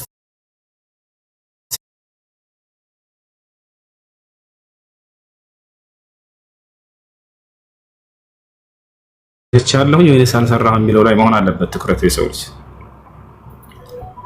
ስለሞት አትጨነቅ መቼ እንደምትሞት፣ ነገር ግን ከሞት በኋላ ስላለው ህይወትህ እንዴት ይሆናል ብለህ ያንን ተጨነቅና አስበህ ከወዲሁ ስንቅህን አዘጋጅ። እሱን ነው አላህ ግዴታ ያደረገብህ። ወዳላረ መቼ ነው የሚቆመው ቂያማ የሚለውን በተመለከተ ችግር የለውም ተናግረዋል ነብዩ ሰለላሁ ዐለይሂ ወሰለም። ግን ሰው ትኩረት ሊያደርግ የሚገባው ስራው ላይ እንደሆነ ሊመክሩት ነው። ሰውየውን ምን አዘጋጅተሃል ያሉት እንጂ በሌላ ሐዲስ ላይ መቼ ቂያማ እንደሚቆም ተናግረዋል። መቼ ነው ከተባለ ላ ተቁሙ الساعة حتى تروا 10 علامات الساعة الكبرى أو كما قال النبي صلى الله عليه وسلم ነብያችን ሰለላሁ ዐለይሂ ወሰለም ምናሉ 10 የትንሳኤ ምልክቶችን እስካላያቸው ድረስ ትንሳኤ አትቆምም አሉ። ስለዚህ ትንሳኤ ቆም ዘንድ እነዚህ 10ዎቹ ይታያሉ ቀድመው። አንደኛው ማነው? ظهور المهدي የመህዲ መነሳት። እርሱም ዓለም በግፍና በበደል በተሞላች ጊዜ አላህ Subhanahu Wa Ta'ala ለዓለም ሰዎች ፍትህን ያሰፍን ዘንድ አንድን መሪ ያስነሳላቸዋል። የአላህን ቃል የነብዩ ሰለላሁ ዐለይሂ ወሰለም አስተምሮ ሐዲስ መሰረት አድርጎ ዓለምን በፍትህ ያስተዳድራል፣ ይመራታል። የመሪ ሁለተኛ ከእርሱ በኋላ የትንሣኤው ምልክት ማን ነው? መሲሑ ደጃል ሐሰተኛው መሲሕ ነው። ይወቻል። ሁለተኛው እርሱ ነው። ሶስተኛው ማን ነው? ዒሳ አለይሂ ሰላም ከሰማይ መውረዳቸው። አራተኛ ማን ነው? ያእጁጅና ማእጁጅ መነሳታቸው እያለ ይቀጥላል። አስርቶቹ የትንሣኤ ምልክት ከተከሰቱ በኋላ አብሽር የዛኔ ቂያማ ይቆማል። መቼ ነው ቂያማ የምትቆመው በየትኛው ቀን ላይ የሚለውን በተመለከተ ነብዩ ሰለላሁ ዐለይሂ ወሰለም ብቻ ናቸው የሚያውቁት ከነቢያት ሁሉ ማለት ነው። እርሳቸው ሲናገሩ ምን አሉ? ላ ተቁሙ ሰዓቱ ኢላ ፊ የውም ልጁምዓ። ሁሉም ስለ ደጃል ያስጠነቅቃል፣ ስለ ትንሣኤ ቀን ይናገራል። ነገር ግን ከሌላው በተሻለ መልኩ እውቀትን የተሰጡት እርሳቸው ናቸው። ምን አሉ? ትንሣኤ አትቆምም በጁምዓ ቀን እንጂ አሉ። ስለዚህ በጁምዓ ቀን ትንሣኤ ትቆማለች። የትኛው ዓመት ላይ ነው ምናምን የሚለውን አላህ ሱብሓነሁ ወተዓላ ነው የሚያውቀው። ይስአሉነከ ዐኒ ሰዓ ቁል ኢነማ ዒልሙሃ ዒንደላህ። የትንሣኤ ቀን መቆሚያውን መቼ ነች ብለው ሰዎች ይጠይቀዋል። እውቀቱ ከአላህ ዘንድ ነው ያለው በላቸው። ነገር ግን ምልክትን ያውቃሉ። ያንን አሳውቋቸዋል። አላህ ነግሯቸዋል፣ ለእኛ ነግረውናል። እና እነዚህ አስርቶች የትንሣኤ ምልክት ከታዩ የዛኔ ቂያማ ይቆማል። ይሄ ነው። እሺ ሌላ ጥያቄ አለ? ሌላኛው ጥያቄ ደግሞ አሁን የሰው ልጅ እንደሞታ ነፍሱ ወደ ሰማይ ነው የሚሄደው? ሩሁ እንዴት ነው የሚሆነው? እሺ አንድ ሰው ሲሞት ጊዜ ማን ነው የሚገድለው? ነፍሱንስ ማን ነው የሚያወጣው? ማን ነው ወደትስ ትሄዳለች እንላለን። እንገራቸው። እሺ ዒሳ በሰማይ ላይ ይበላል ወይ? አልተነገረንም፣ ግን እንደማይበላ ነው የሚያስረዳ ማስረጃዎች። ምክንያቱም በሰማይ ላይ መላእክቶች ባሉበት ሁኔታ ላ ያኩሉነ ወላ ይሽረቡ ወዒሳ ዓለይሂ ሰላም ከዛሊክ ያ ግን ይበላል፣ ይጠጣል፣ ይቀመጣል፣ ይተኛል የሚለው ምንም የሚሰራለን ነገር የለም። ዋናው ነገር ምንድነው? አላህ እንዲገደል እንዲሰቀል አላደረገውም። አንስቶት በሰማይ አስቀምጦታል። ከዛ በኋላ ወደ ምድር ያወርደዋል። ይበላል፣ ይጠጣል። ምንድነው ይበላ? ምንድነው የሚጠጣው? ምን ላይ ይተኛል? ፍራሽ ላይ ነው። ያላ ሲራት ታፊያ ከማ ቃል ሸይኽ ሷሊህ አልፈውዛን ተጠየቁ። ዒሳ ከሰማይ በሚወርድ ጊዜ ያገባል፣ ልጅ ይወልዳል ይባላል። እውነት ነው ወይ ተባሉ። ሰርጉ ከጠራኝ ያግራቸዋል፣ የዛን ይጠብቀዋል። ዒሳ ይወርዳል፣ ያገባል፣ እንትን ይላል። ምንድነው የሚጠቅመው? ዋናው ነገር ምንድነው? መሲህ ወርዶ እንዳልተገደለ እንዳልተሰቀለ ለሰዎች መናገሩና እንዲሁም አላህ ሱብሓነሁ ወተዓላ ያዘዘበትን ትዕዛዝ ፈጽሞ እንደሚሄድ፣ ሰዎችን ወደ እስላም እንደሚጠራ፣ አንዱን አምላክ በብቸኝነት እንደሚያስመልክ ያ ነው። እሺ አንዲት ነፍስ ስትወጣ ጊዜ ማን ነው የሚያወጣት? ወዴት ነው የምትሄደው? የሚለውን ነው ልጅ እየጠየቀ ያለው። ነፍስን የሚያወጣው መለኩል መውት ነው። ማስረጃ የቁል ሱብሓነሁ ወተዓላ ፊ ሱረት ሰጅዳ ቁል የተወፋኩም መለኩል መውት አለዚ ወኪለ ቢኩም ሱመ ኢላ ረቢኩም ተርጀዑን። ቁል በል ሙሐመድ የተወፋኩም ይገድላችኋል መለኩል መውት የሞት መልአክ አለዚ ወኪለ ቢኩም ያ የእናንተን ነፍስ እንዲያወጣ የተሾመ የሆነው ثم ኢላ ረቢኩም ተርጀዑን ከዚያም በኋላ ወደ ጌታችሁ ወደ አላህ ትመለሳላችሁ አለ። ስለዚህ የሰዎችን ነፍስ የሚያወጣው ማን ነው? መለኩል መውት ነው፣ የሞት መልአክ ነው። ነገር ግን ከእርሱ ጋር ሌላ አካሎች አሉ። እነሱም ማን ናቸው? ነፍስን ካወጣ በኋላ ያችን ነፍስ ተቀብለው ወደ ሰማይ የሚወስዱ መላእክቶች አሉ። እዛች አለ አይደለ? አሉ። ነቢያችን ሰለላሁ ዐለይሂ ወሰለም ሐዲስ ላይ ተናግረዋቸዋል። አንድ ሰው ሊሞት በሚል ጊዜ መለኩል መውት ወደ እርሱ ይመጣል። ያችን ነፍስ እንዴት ነው የሚያወጣት? በትዕዛዙ ነው የሚያወጣት። አየቱሃ ሩህ አልኸቢሳ መጥፎ ከሆነች ከሃዲ ከሆነች ያች ነፍስ ማለት ነው። አየቱሃ ሩህ አልኸቢሳ እኽሩጂ ኢላ ሰኸጥ ሚነላሂ ወዒቃቢሂ ይላል። አንቺ መጥፎ ነፍስ ሆይ ወደ አላህ ቁጣና ቅጣት ውጪ ብሎ ያዛታል። ፈተኽሩጅ ሩህ ሩህም ትወጣለች። እዛኔ ሩህ ትወጣለች። ከወጣች በኋላ ምን ያደርጋታል? መለኩል መውት ለነዚያ መላእክቶች የአይኑ ርቀት ስር ለሰውየው ራቅ ብለው ከፈን ይዘው ይቀመጣሉ። እጅግ በጣም በሚያስፈራራ ሁኔታ ነው የሚመጡት። መለኩል መውትም እነዚያ ሰውየው ከሃዲ ከሆነ ገና ሲያቸው ይደነግጣል። የዛኔ መላእክቶችን ታያላችሁ፣ ዛሬ ማታዩ የሆናችሁትን ነገር አላህም በቁርአን ላይ ሲናገር ፈከሸፍና ዐንከ ጊጣአከ ፈበሰሩከ የውመ ሐዲድ ይላል። ዛሬ እስከዛሬ የተጋረድከው የነበረውን ነገር እንዳታካችሁ መልሱኝ ብሎ ይማጸናል። አንድ እድል ስጡኝ ለዓሊ አዕመሉ ሷሊሐን ፊማ ተረክት፣ እስከዛሬ የተውኩትን መልካም ስራ እሰራ ዘንድ ምናልባት ይላል። ከላ ነገር ግን ነገሩ እንደሚፈልገው አይሆንለትም። ኢነሃ ከሊመቱን ሁወ ቃኢሉሃ፣ እርሷ ይች ንግግሩ እርሱ ዝም ብሎ በከንቱ ተናግሯት የምትቀር ነች። ያ ማለት መልስን አያገኝም፣ ለዚህ አይሰጠውም እድል። ወሚን ወራኢሂም በርዘኹን ኢላ የውሚ ዩብዓሱን፣ እንዳውም እስከሚቀሰቀሱበት ቀን እስከ ቂያማ ቀን ድረስ ገና ከኋላቸው የቀብር ህይወት ገና ይጠብቀዋል፣ ቅጣት በዚያ ውስጥ። ከዚያ በኋላ ይህ ይሆናል፣ ይሄን ይናገራል። ከዛ እነዚያ መላእክቶች ይደበድቡታል፣ ጀማ ይመትታል። ገና መለኩል ሞት እንደመጣና እነዚያ መላእክቶች አላህ በቁርአን ላይ ሲናገር ወለው ተራ ኢዝ የተወፈ አለዚነ ከፈሩ አልመላኢካ የድሪቡነ ውጁሀሁም ወአድባረሁም ወዙቁ ዐዛበል ሐሪቅ ይላል። ወለው ተራ ኢዝ የተወፈ አለዚነ ከፈሩ አልመላኢካ፣ ሙሐመድ ሆይ እነዚያን የካዱትን ሰዎች መላእክቶች በሚገድሉት ጊዜ ብታይ አለ። ያን የካደን ሰው መላእክቶች ነፍሱን በሚያወጡ ጊዜ የድሪቡነ ውጁሀሁም ወአድባረሁም፣ ፊታቸውንና ጀርባቸውን ይመቷቸዋል አለ። ገና መላእኮች እንደመጡ ፊቱን ያጫውሉታል፣ ጀርባውን ይደበድቡታል። ምን እያሉ አኽሪጁ አንፉሰኩም፣ ነፍሳችሁን አውጡ እያሉ ይደበድቧቸዋል። የሰው ልጅ በራሱ ነፍሱን ሊያወጣ ይችላል? አይችልም። አልየውመ ቱጅዘውነ ዐዛበል ሁኒ ቢማ ኩንቱም ተቁሉነ ዐለላሂ ገይረል ሐቅ ወኩንቱም ዐን አያቲሂ ተስተክቢሩን። ምን ይላሉ እነዚያ መላእክቶች እየመቱት? ነፍስህን አውጣ ይሉታል። ሊያወጣ አይችልም። አልየውመ ቱጅዘውነ ዐዛበል ሁኒ፣ ዛሬ አድካሚ የሆነውን ቅጣት ትቀጣለህ ይሉታል። በምን ምክንያት? ቢማ ኩንቱም ተቁሉነ ዐለላሂ ገይረል ሐቅ፣ በአላህ ላይ የማይገባን ነገር ስትናገር በነበርክበት ምክንያት። አላህ ልጅ አለው፣ አላህ እንዲህ ነው እያሉ ዛሬ ይቀደዳሉ አይደል? ዋጋቸውን የሚያገኙበት ቀን አለ። በአላህ ላይ የማይገባውን ነገር ስትቀጥፍበት በነበርክበት ምክንያት ዛሬ ዋጋህን ታገኛለህ፣ አድካሚ የሆነ ቅጣት ይሉታል መላእክቶች። ወኩንቱም ዐን አያቲሂ ተስተክቢሩን፣ እርሱ በነቢያቶች ላይ ያወረደውን አናቅጽም ከመከተል ስትኮራ በነበርክበት ምክንያት ይሉታል። ነብዩ ሰለላሁ ዐለይሂ ወሰለም ይዘው መጡ የአላህን ቃል አንቀበልም ብለው ኮራ አይደለም። እነዚህ ሰዎች ዋጋቸው የዛኔ ይሄ ይሆናል። መላእክቶች ገና ሲመጡ እያጫወታቸው ነው የሚጀምሩት።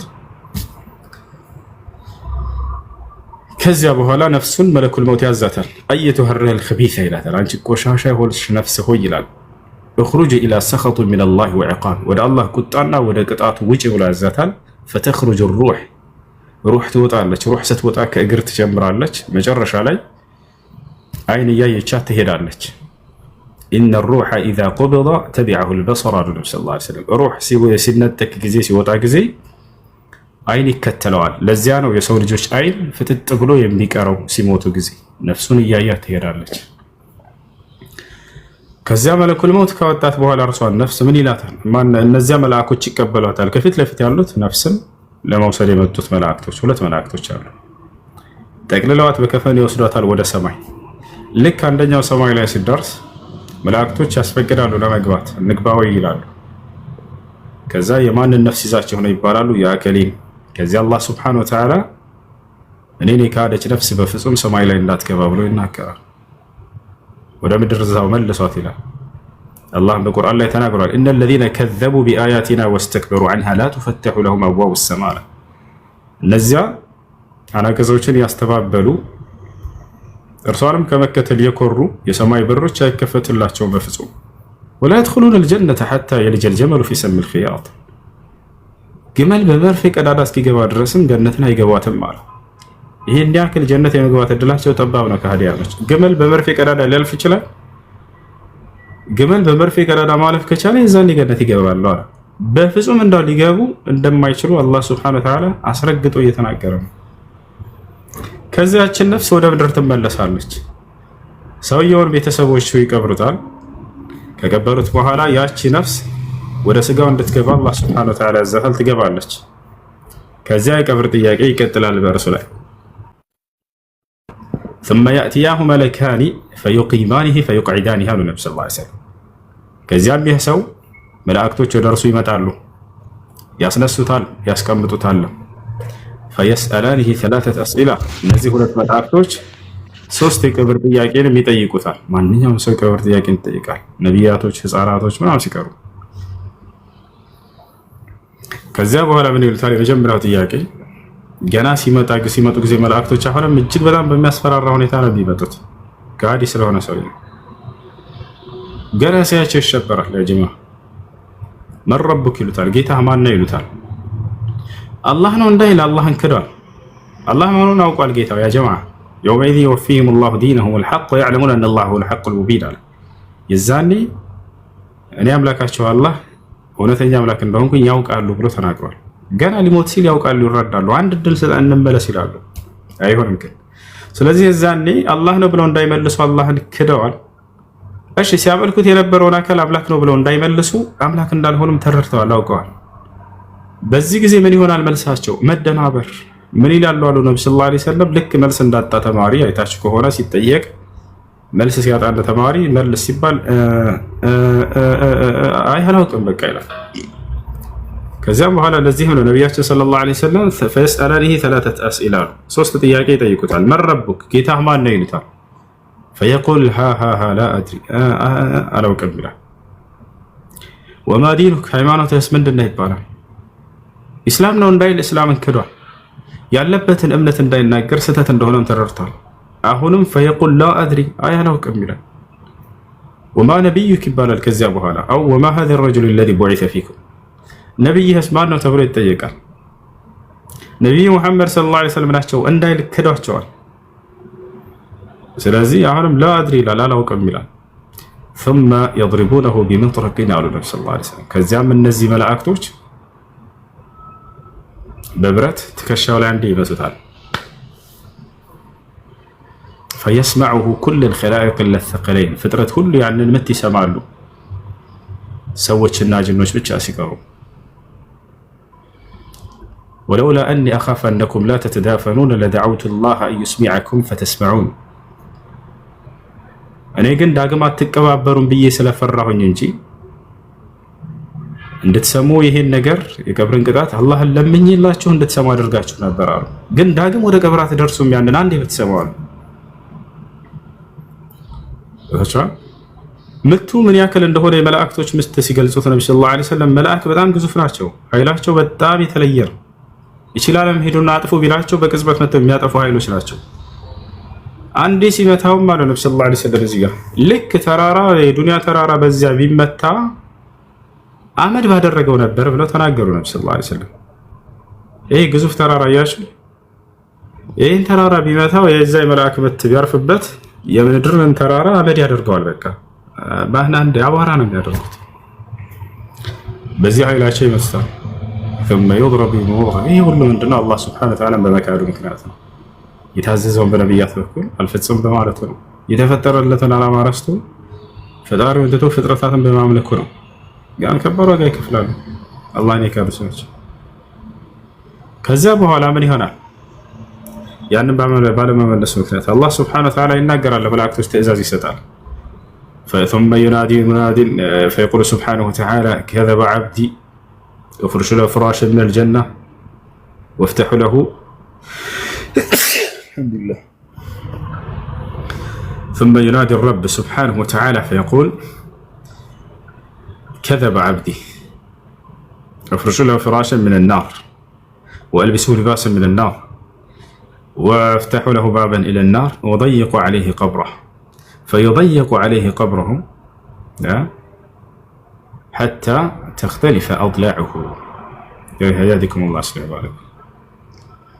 ከዚያም አላህ እንዲህ ሲል ይናገራል፣ ባሪያዬ ስህተት የሆነን መልስ መልሷል ወይም አልመለሰም መልሱን ይላል። ወፍርሹ ለው ፍራሸን ምን ናር ከጀሃነም እሳት የሆነን ምንጣፍንም አንጥፉለት ይላል። የእሳት ምንጣፍ ይመጣለታል ቀብር ውስጥ እሳት ላይ መተኛት እስከ መቼ? እስከ ቂያማ ቀን ድረስ። ወአልቢሱሁ ሊባሰን ሚን ናር ከእሳት የሆነንም ልብስ አልብሱት ይላል። ከላይም ልክ እንደ ልብስ እሳት ይለበሳል። ወፍተሑ ለሁ ባበን ኢለ ናር ነገ የውመል ቂያማ ደግሞ ከቀብር ከተነሳ በኋላ የሚገባበትን ታላቁን ገሃነምን ሀገር በሩን ክፈቱለትና እሱን እያየ ይኑር ይላል። ለዘላለም እየተሳቀቀ እንዲኖር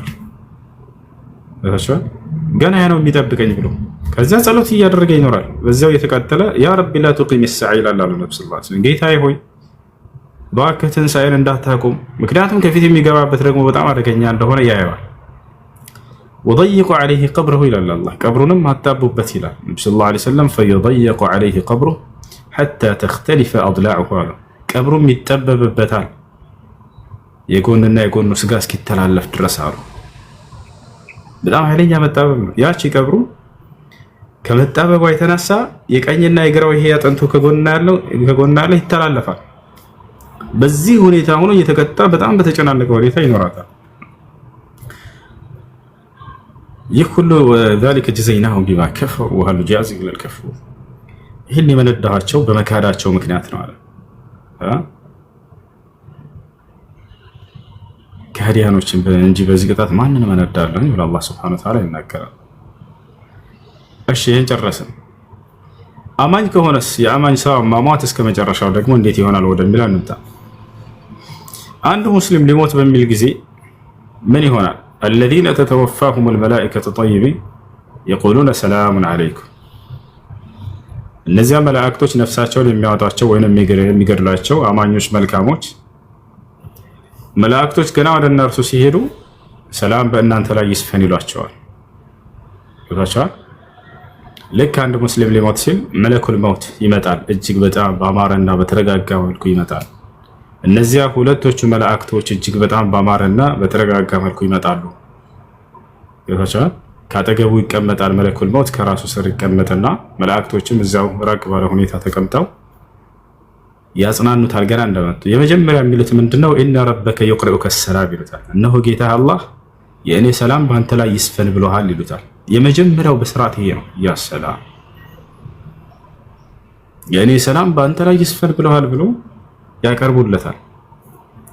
አላህ በቁርአን ላይ እንደተናገረው الذين تتوفاهم الملائكة الطيبين يقولون سلام عليكم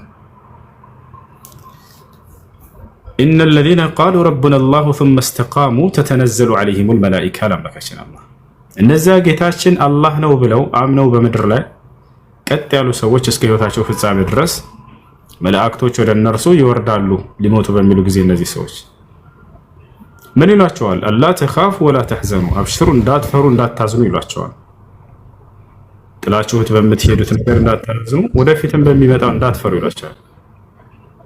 ወአብሽሩ ቢልጀነቲ አለቲ ኩንቱም ተውዐዱን፣ ያቺ ቃል ስትገባላችሁ የነበረችዋንም ጀነት አብሽሩ ትገቧታላችሁ ብለው ያበስሯቸዋል። ነሕኑ አውሊያኡኩም ፊል ሐያቲ ዱንያ ወፊል አኺራ፣ በቅርቢቱም ዓለም በመጨረሻይቱም ዓለም እኛ የእናንተ ረዳቶች ነን፣ አላህ ለእናንተ ረዳት አድርጎ ያዘዘናል ይሏቸዋል። ወለኩም ፊሃ ማ ተሽተሂ አንፉሱኩም ወለኩም ፊሃ ማ ተድዑን፣ ለእናንተ በእርሷ በጀነት ውስጥ ነፍሳቸው የምትፈልገውና ያሻት ሁሉ አለላት አለ። ይህ ሁሉ ከማን ነው ብለው ይነግሯቸዋል። ኑዙለን ሚን ገፉር ረሒም፣ ይህ ሁሉ መስተንግዶ ለእናንተ አዛኝና መሐሪ ከሆነው አምላካችሁ ከአላህ ዘንድ ነው ብለው ይነግሯቸዋል። ገብቷቸዋል። ከዚያ በኋላ መለኩል መውት ነፍስን ያወጣል። እንዴት ነው የሚያወጣት? አየቱሃ ሩሑ ጠይባ እኽሩጂ ኢላ ሪضን ምን አላህ ወረሕመቲህ፣ አንቺ መልካም ነፍስ ሆይ ወደ አላህ ውዴታና እዝነት ውጪ ብሎ ያዛታል። ፈተኽሩጅ ሩሕ፣ ነፍሱም ትወጣለች ከእግሩ ጀምራ ሙሉ ሰውነቱን እንትን ብላ ትወጣለች። የመጨረሻው አይን ይከተላታል። ልክ እንደቀደሙ እነ ሩሐ ኢዛ ቁቢደ ተቢዐሁ አልበሰር እንዳሉ ነብዩ ሰለላሁ ዐለይሂ ወሰለም ሩህ በሚወጣ በሚነጠቅ ጊዜ አይን ይከተለዋል ብሎ ተናገሩ። እዚያ ነው ሰዎች አይናቸው ሩህን እያየች መጨረሻ ላይ ፈቶ የሚቀርብ የሰዎች አይን ሲሞቱ ጊዜ። እንዳጠቃላይ ከዚያ በኋላ ምን ይሆናል? እነዚያ ሁለት መላእክቶች ነፍስን ሊቀበሉ የመጡት ወዲያው ያችን ነፍስ ይቀበሏትና ይወስዷታል ወደ ሰማይ። ወደ ሰማይ ይዘዋት ይሄዳሉ። አንደኛ ሰማይ ላይ ያስፈቅዳሉ። የማን ነፍስ ነች ይባላል? ያከሌ ነፍስ። አላህ ሱብሓነሁ ወተዓላ የሰማያትን በር ሁሉ ክፈቱላት አማኝ ነችና ነፍስ ብሎ ያዛል። ሰባቱ ሰማያት እየተከፈተላት ትሄዳለች። የዛኔ መልአክን ሁሉ ታያላችሁ። ማንኛውም ሳታያቸው የነበሩ ፍጥረታትን ሁሉ ታያላችሁ። ሰባቱን ሰማያት ትሄዳለች። የሰማያት በሮች ሁሉ ይከፈቱላቸዋል። حتى تنتهي إلى السماء التي فيها الله قالوا النبي صلى الله عليه وسلم الله ወዳለበት ሰማይ እስክትደርስም ድረስ ትሄዳለች ነፍስ አሉ። ከዚህ ከሐዲስ ሌላው የምትረዱት አላህ ወዳለበት ሰማይ ሲሉ ጊዜ አላህ ከሰባት ሰማያት በላይ እንደሆነ ቃል በቃል እየተናገሩ ነው ነብዩ ሰለላሁ ዐለይሂ ወሰለም።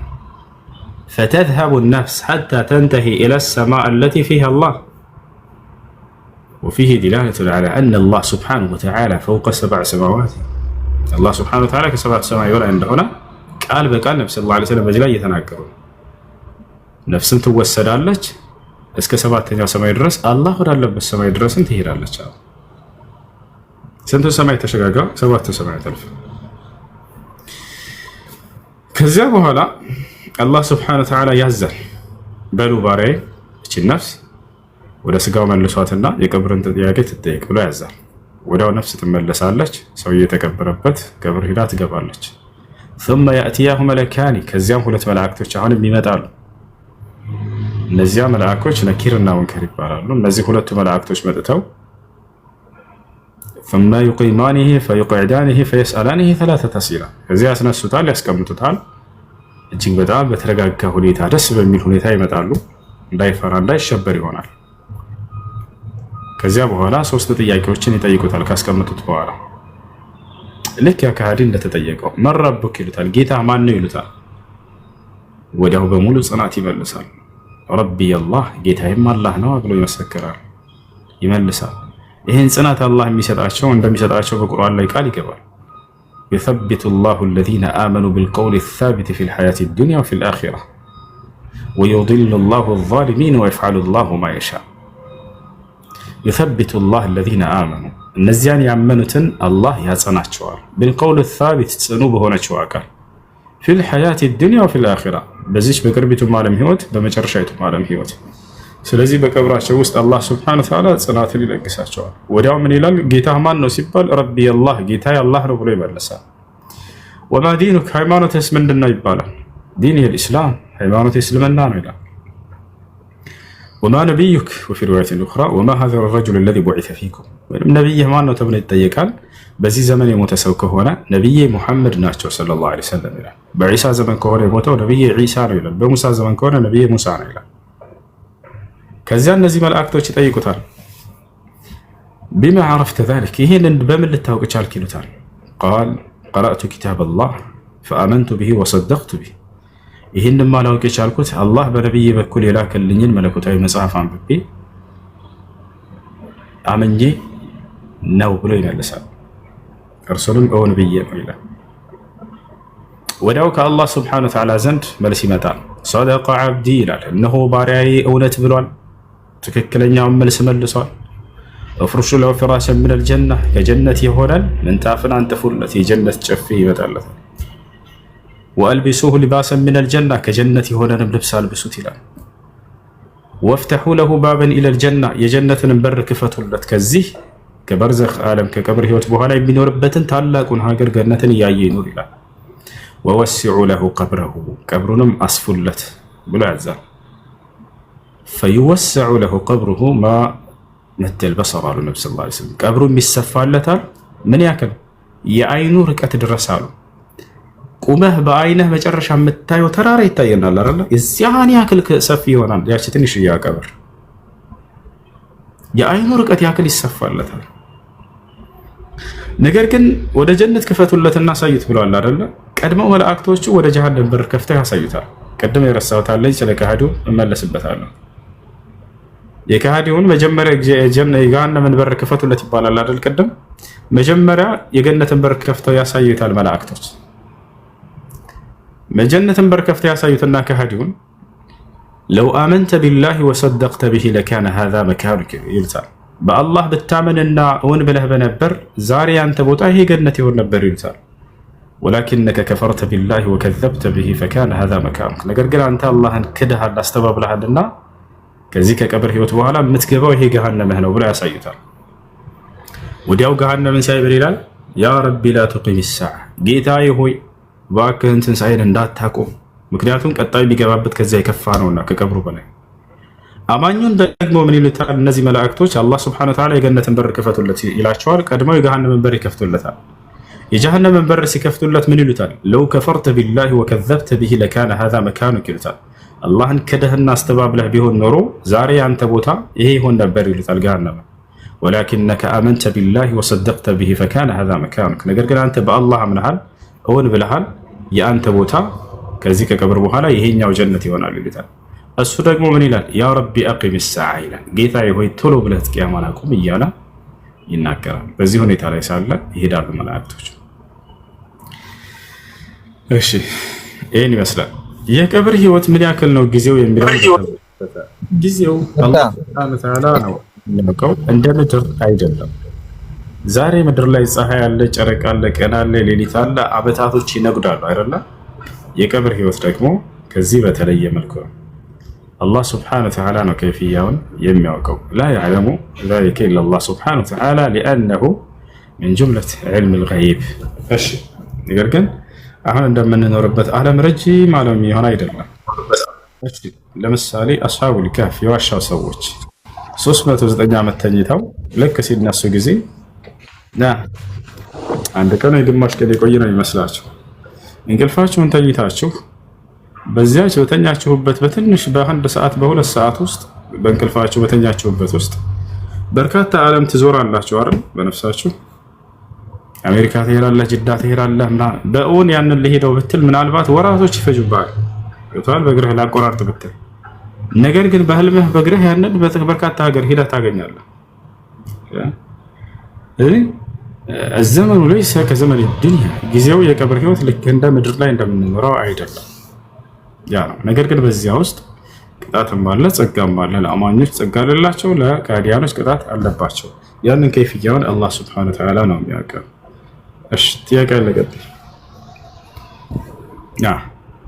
ላይ እሱ ያንን ጥያቄ አማኝ ሆኖ ያንን ጥያቄ እንትና ቀብር ውስጥ መመለስ አልቻለው። አማኝ ከሆነ ይመልሳል።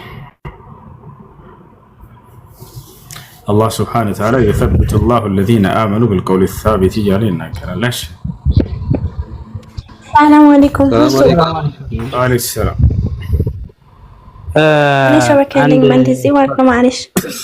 እሺ አንዴ እስከ ቂያማ ቀን ድረስ በቀብር ውስጥ ሕያው ሆነው ይኖራሉ ማለት ነው ወይ ይላል። እሺ ሰው ከሞት በኋላ ከሃዲያንና አማኞች ከሃዲያኖች በቀብራቸው ውስጥ እየተቀጡ ይኖራሉ እስከ ቂያማ ቀን ድረስ። ሌላኛው ደግሞ ምንድነው? በስጋም በነፍሱም እየተቀጣ ይኖራል በቀብር ውስጥ ከሃዲ። ሰላም አለይኩም። እሱ አልመለሰም። አማኝ ከሆነ ደግሞ ለሁለት ትሆናለች፣ ነፍሱ በሁለት መንገድ ትኖራለች። አንደኛ በግማሽ መንገድ በጀነት ውስጥ ትኖራለች የሙስሊም ነፍስ፣ በግማሽ መንገድ ደግሞ ከቀብር ህይወት ላይ ሆና የዛኔ ነዒመል ቀብር የቀብር ጸጋ ታገኛለች። ገብታችኋል? የሙስሊም ነፍስ ነቢያችን ሰለላሁ ዐለይሂ ወሰለም አርዋሑል ሙእሚኒነ ፊል ጀና ብለዋል። የሙስሊም ነፍስ በገነት ትኖራለች ከሞት በኋላ ብለው ተናግረዋል። ስለዚህ ሙስሊሞች እንደሞቱ ቀጥታ በሩሃቸው በሁለት መንገድ ትሆናለች። በግማሽ የቀብር ህይወትን ታገኛለች፣ በግማሽ ደግሞ በጀነት ውስጥ ትኖራለች። ይህን ይመስላል። እንዴት አንድ ነፍስ በሁለት መንገድ ሊኖር ይችላል የሚለው የነፍስ ጉዳይ በጣም ከባድ ጉዳይ ነው።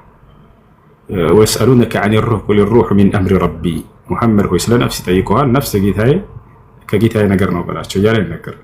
እንደ አጠቃላይ ነፍስ በሁለት መንገድ እንደምትኖር አላህ በቁርአን ላይ ገልጾልናል። ለምሳሌ እንቅልፋችሁን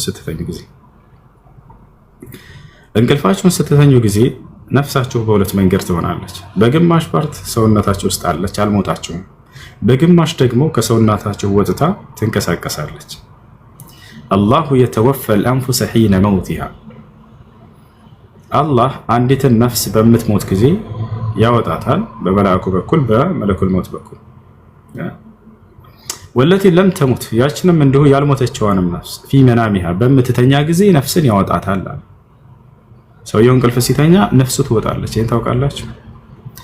ግን በግማሽ ፓርት ነው የወጣችው። ሙሉ በሙሉ ወጣች ካለን ሞቷል እዛኔ። ስለዚህ በግማሽ ሁኔታ ትወጣለች፣ በግማሽ ሁኔታ በሰውነት ውስጥ አለች ሰውየው ሲተኛ ጊዜ። فيمسك التي قضى عليها الموت ያቺ ሰውየው ተኝቶ ሳለ ሞት የተወሰነበት ከሆነ ያቺ ነፍስ አላህ Subhanahu Wa Ta'ala በዛው ይነጥቃታል ይወስዳታል። ነገር ግን እንዲኖር የተወሰነለት ካለ فيرسل الأخرى إلى أجل مسمى እስከ ጊዜዋ ገደብ ድረስ ያቺን ነፍስ ይመልሳታል። ሊነሳ ባለበት ቅጽበት አላህ በሚገርም ቅጽበት ያቺን ነፍስ እንድትመለስ ያደርጋታል። ይሄን ይመስላል። እሺ ጥያቄ አለ። ልክ እንዲሁ የቀብር ህይወትም በግማሽ ፓርት በስጋው ላይ ሆና ዘጋን ታገኛለች፣ በግማሽ ደግሞ በእንትን ታገኛለች፣ በጀነት ውስጥ ትኖራለች ሙስሊም ነፍስ። እሺ ትኩረታችሁን ኮሜንት ላይ አታድርጉ ልጆች። የሚሳደቡ ሰዎችን አቀን ዝም የምላቸው እየተሳደቡ እንዲማሩ ስለምፈልግ ነው። መልስ አትስጧቸው፣ ትኩረት አትስጧቸው። ትኩረታቸው ትምህርት ላይ ይሁን። ጥያቄ አለ። ተሳደበሽ ይቀጥል። ሰላም አለይኩም። ወአለይኩም ሰላም ወራህመቱላሂ ወበረካቱ። ስለ ሶላት ነው የምጠይቀው። ሶላት አንድ ሰው በሚሰግድበት ሰዓት ላይ በሩቁ ነው የሚከታተል ሰው ካለ ሶስት ረካ አድርጌ ብሰግድ ያ ሰውዬ ሲጨርስ አላሟላህም እንደገና ስገድ ቢለኝ መስገድ አለብኝ ግዴታ ነው? ድጋሚ ጥያቄ። ሶላት ላይ ሆኜ በሩቁ የሚከታተለኝ አንድ ሰው ቢኖር ሶስት ረካ አድርጌ ብሰግድ መጨረሻ ላይ አላሟላህም ሶላትህን እንደገና ተመልሰህ ስገድ ቢለኝ መስገድ አለብኝ?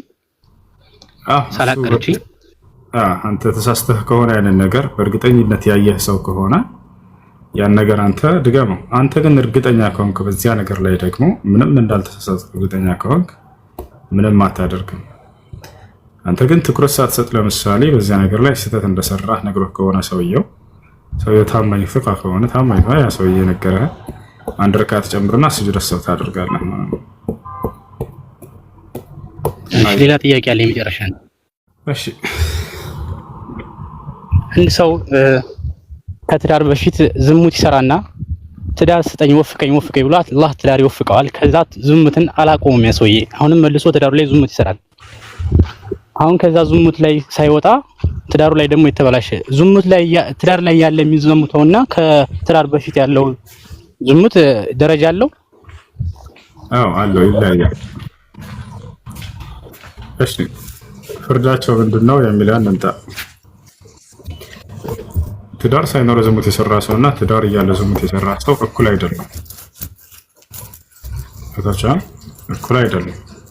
الزانية والزاني فاجلدوا كل واحد منهما 100 جلدة ይላል በሱረት ኑር ላይ አላህ ትዳር ሳይሰሩ ዝሙት የሰሩ ሰዎችን ቅጣታቸውን ሲናገር የሴትን ዝሙተኛና የወንድ ዝሙተኛ 100 ግርፋት ግረፏቸው ይላል።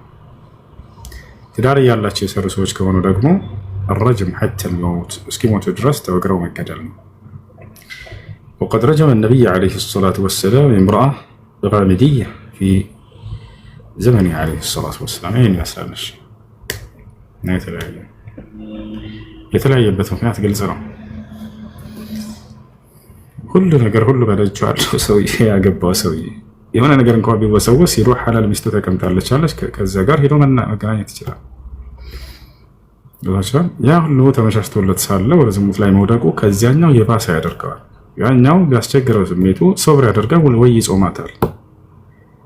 ይሄኛው ግን ሁሉ ተመቻችቶለት ሳለ ስሜት ቢያስቸግረው ሐላል ሚስት እያለችለት ሳለ ወደዛ መሄድ እየቻለ ሌላ እንትን ማለት እሱ ይበልጥ እንትን ያደርገዋል። ከዚያኛው የከፋ እንደሆነ ያደርገው እዚህ ነው።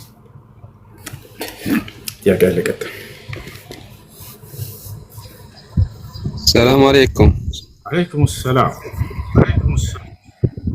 ሰላም ነው ወኔ ወንድም? ዳና አልሐምዱሊላህ። እኔ ጥያቄ ያለኝ ይሄ ጥያቄ ምንድነው የሆነ ካምፓኒ ስራ አሰራለሁ ብሎና ጀመረኝ ማለት ነው። አሁን ቢያንስ ነው። አዎ ይቅርብህ ተው። አይሆንም። እሺ ጠይብ አመሰግናለሁ። مرحبا كيف قال سيدي؟ ሰላም አለይኩም ኡስታዝ። አለይኩም ሰላም። የኔ ጥያቄ 3 ነበር። የመጀመሪያው ጥያቄ ያለፈ ነው፣ አመታት ሆኖታል ነገሩ። 9ኛ ክፍል እየተማርኩ ነው። ቀን ስለመማር ሌሊት ስራ ነበር የምሰራው። ሌሊት ስራ በምሰራበት ሰዓት ላይ ብዙ ጊዜ የሚያጋጥም ስራዎች ያው አብዛኛው ጊዜ ሐራም ቦታ ላይ ከሚወጡ ሰዎች ነው የምትጋጠመው፣ ወይ ወደ ሐራም ቦታ የሚሄዱ ነው። ያን ነገር እንዴት ይታያል? እንዴት ድጋም እስኪ ግልጽ አይደለም ጥያቄ። ሌሊት ሰራ ነበረ መኪና ማለት ነው። እሺ። እና ሌሊት ስራ በምሰራበት ሰዓት ቀን ስለምማር ነው ሌሊት ስራ የምሰራው።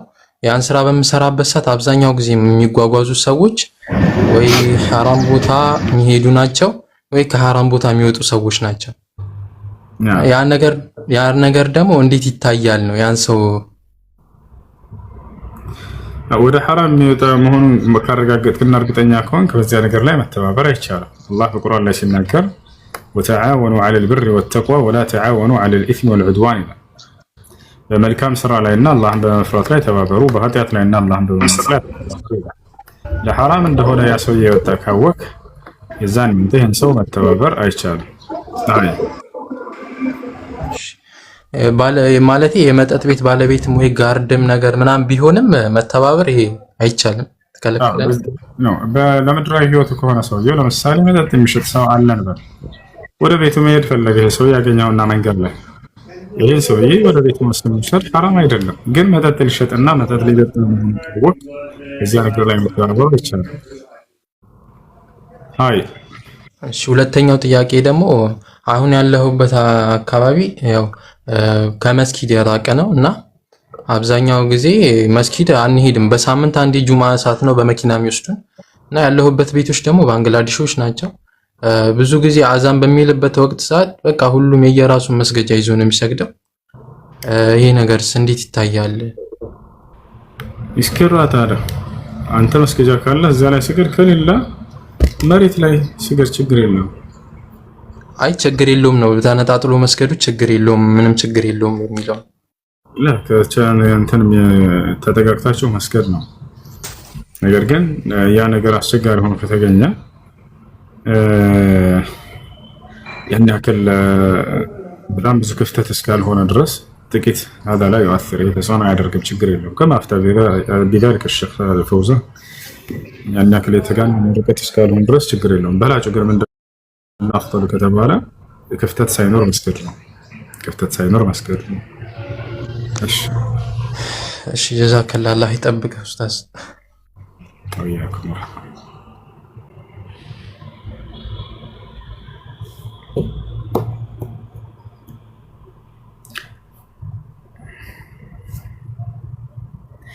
እሺ ከጨረሳችሁ እንወራጭ። አለይኩም ወራህመቱላህ። አለይኩም ሰላም።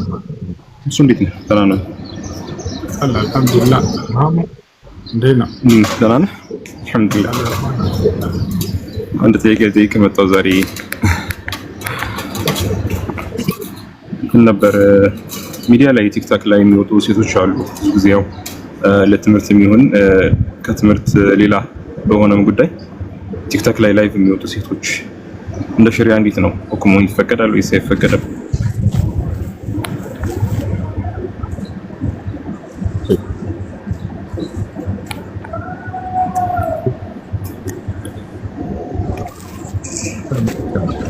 እሱ ድምጽ የተሰማኝ አይደል?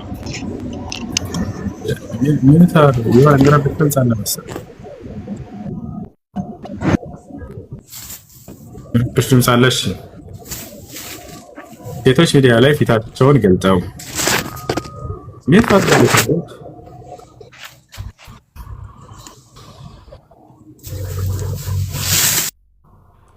እሺ ሴቶች ፊታቸውን ገልጠው አንደኛ፣ ሁለተኛ ስልክ አውቀው ሆን ብለው ድምጻቸውን በሚፈትን መልክ አድርገው ሁለተኛ፣ እንዲሁም ያለ ዕውቀት ሶስተኛ፣ በእነዚህ ሁኔታ ወጥተው እናስተምራለን ማለታቸው ስህተት ነው። ከዚህ ተቃራኒ ከሆነ ለምሳሌ ሸሪዓዊ ዕውቀት ካላት ልጅቱ ስለ ሰዎች የምታስተምረው ልክ እንዲሁ ፊቷን ሳትገልጥ ልክ እንዲሁ ድምጿን አውቃሁን ብላ ሰዎችን ፈተና ላይ ለመጣል እስካላደረገች ድረስ ማስተማር ትችላለች። ገብታችኋል? ማስረጃ ከቁርአን ከሐዲስ ከዑለሞች ንግግር ልስጣችሁ። አላህ ስብሓነሁ ወተዓላ በቁርአን ላይ ወቀርነ ፊ ቡዩቲኩነ ወላ ተበረጅነ ተበሩጀል ጃሂልየቲል ኡላ ይላል። ሴቶች ሆይ ቤታችሁ እርጉ፣ እንደ ቀደምት መሀይማን ዘመን ሴቶች መገላለጥን አትገላለጡ አለ። ስለዚህ ሴት ልጅ ተገላልጣ በሶሻል ሚዲያ ላይ መውጣት፣ ወደ ውጭ ላይ ወጥታ አስተምራለሁ ማለት ይሄ እንደማይቻል ነው። መገላለጥ የለባቸውም። ሁለተኛው ምን ይላል አላህ ስብሓነሁ ወተዓላ ፈላ ተኽضዕነ ቢልቀውል ድምፃችሁንም አታለስልሱ አላቸው። ሆን ብላ አውቃ ወንዶችን ፈተና ላይ ለመጣል ድምጿን ፈታኝ አድርጋ የምትናገር ሴት አለች አይደል? እንደዚያ መሆን የለበትም። ይወጣቻለሁ። ይህን መስፈርት እስከጠበቀች ድረስ ሴት ልጅ ማስተማር ትችላለች ወይ? አዎ ትችላለች። በዚህ ፈትዋ የሰጡ ዑለሞች አሉ ወይ? አዎ ሼክ አብዱልዓዚዝ ብን ባዝ ሌሎችም ዑለሞች ይህን ፈትዋ ሰጥተዋል። ሼክ አብዱልዓዚዝ ብን ባዝ ሌሎችም ልክ እንደው። ግን ይህ መስፈርት ካልተጠበቀ አይቻልም። በዚህ መልኩ እናታችን አይሻ ስታስተምር ነበር።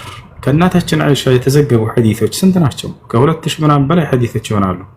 በርካታዎች ዘጋቢዎች ከእርሷ ወንዶች ናቸው። ሂደው ከእርሷ ተምረው ወንዶችን እያስተማረቻቸው ማለት ነው። ነገር ግን መስፈርቶችን ጠብቃ ነው እንዳልኳቸው። የመጀመሪያው መስፈርት ምንድነው? ፊቷን ገልጣ ሳታሳያቸው። አንደኛ እሱ ነው። ይታቻለና ሁለተኛ መስፈርት ምንድነው? ድምጿን ሳታለሰልስባቸው።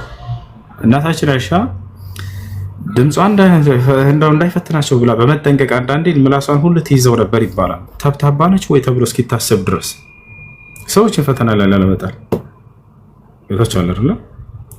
ስለዚህ ሴት ልጅ ፊቷን ሳትገልጥ ልክ እንዲሁ ደግሞ ድምጿን ፈታኝ ሳታደርግ ሸሪዓዊ ዕውቀትን ብታስተምር ችግር የለውም። وهذا ما أفتى به الشيخ عبد العزيز بن باز ሶሻል ሚዲያ ላይ ተብለው ተጠይቀው አዎ ሶሻል ሚዲያ ላይ ትችላለች ብለው ተናግረዋል። አንዴ ላሳያችሁ ፈትዋቸው። አዎ ሶሻል ሚዲያ አንድ ቤት አድርገው።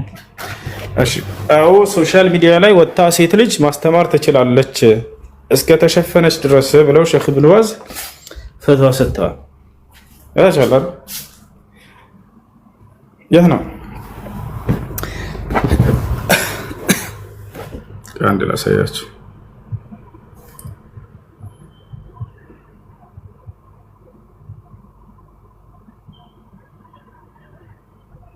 እሺ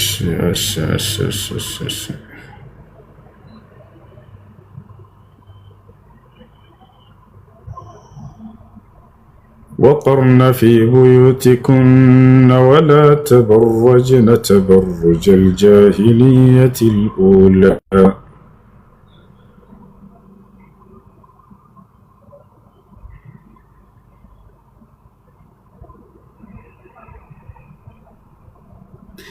وأقمنا الصلاة وآتينا الزكاة. عربية لا تقلاش ونصف فرعنا كيا.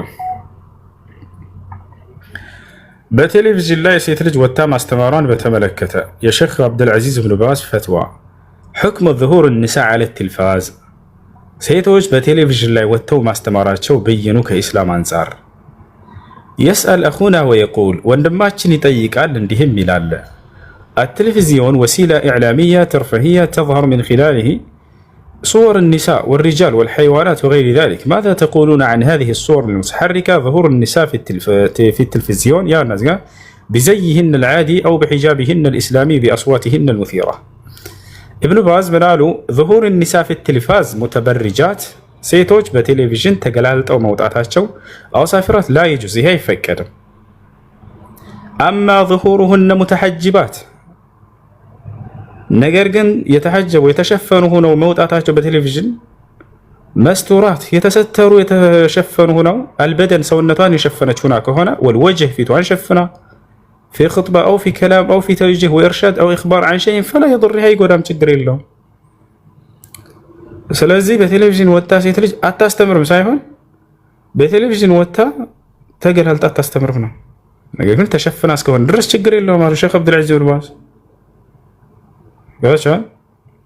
فلا يضر كما تخبر في مجلس من المجالس أو في مكان من الأمكنة أنها فعلت كذا أو أنها قالت كذا ونحو ذلك.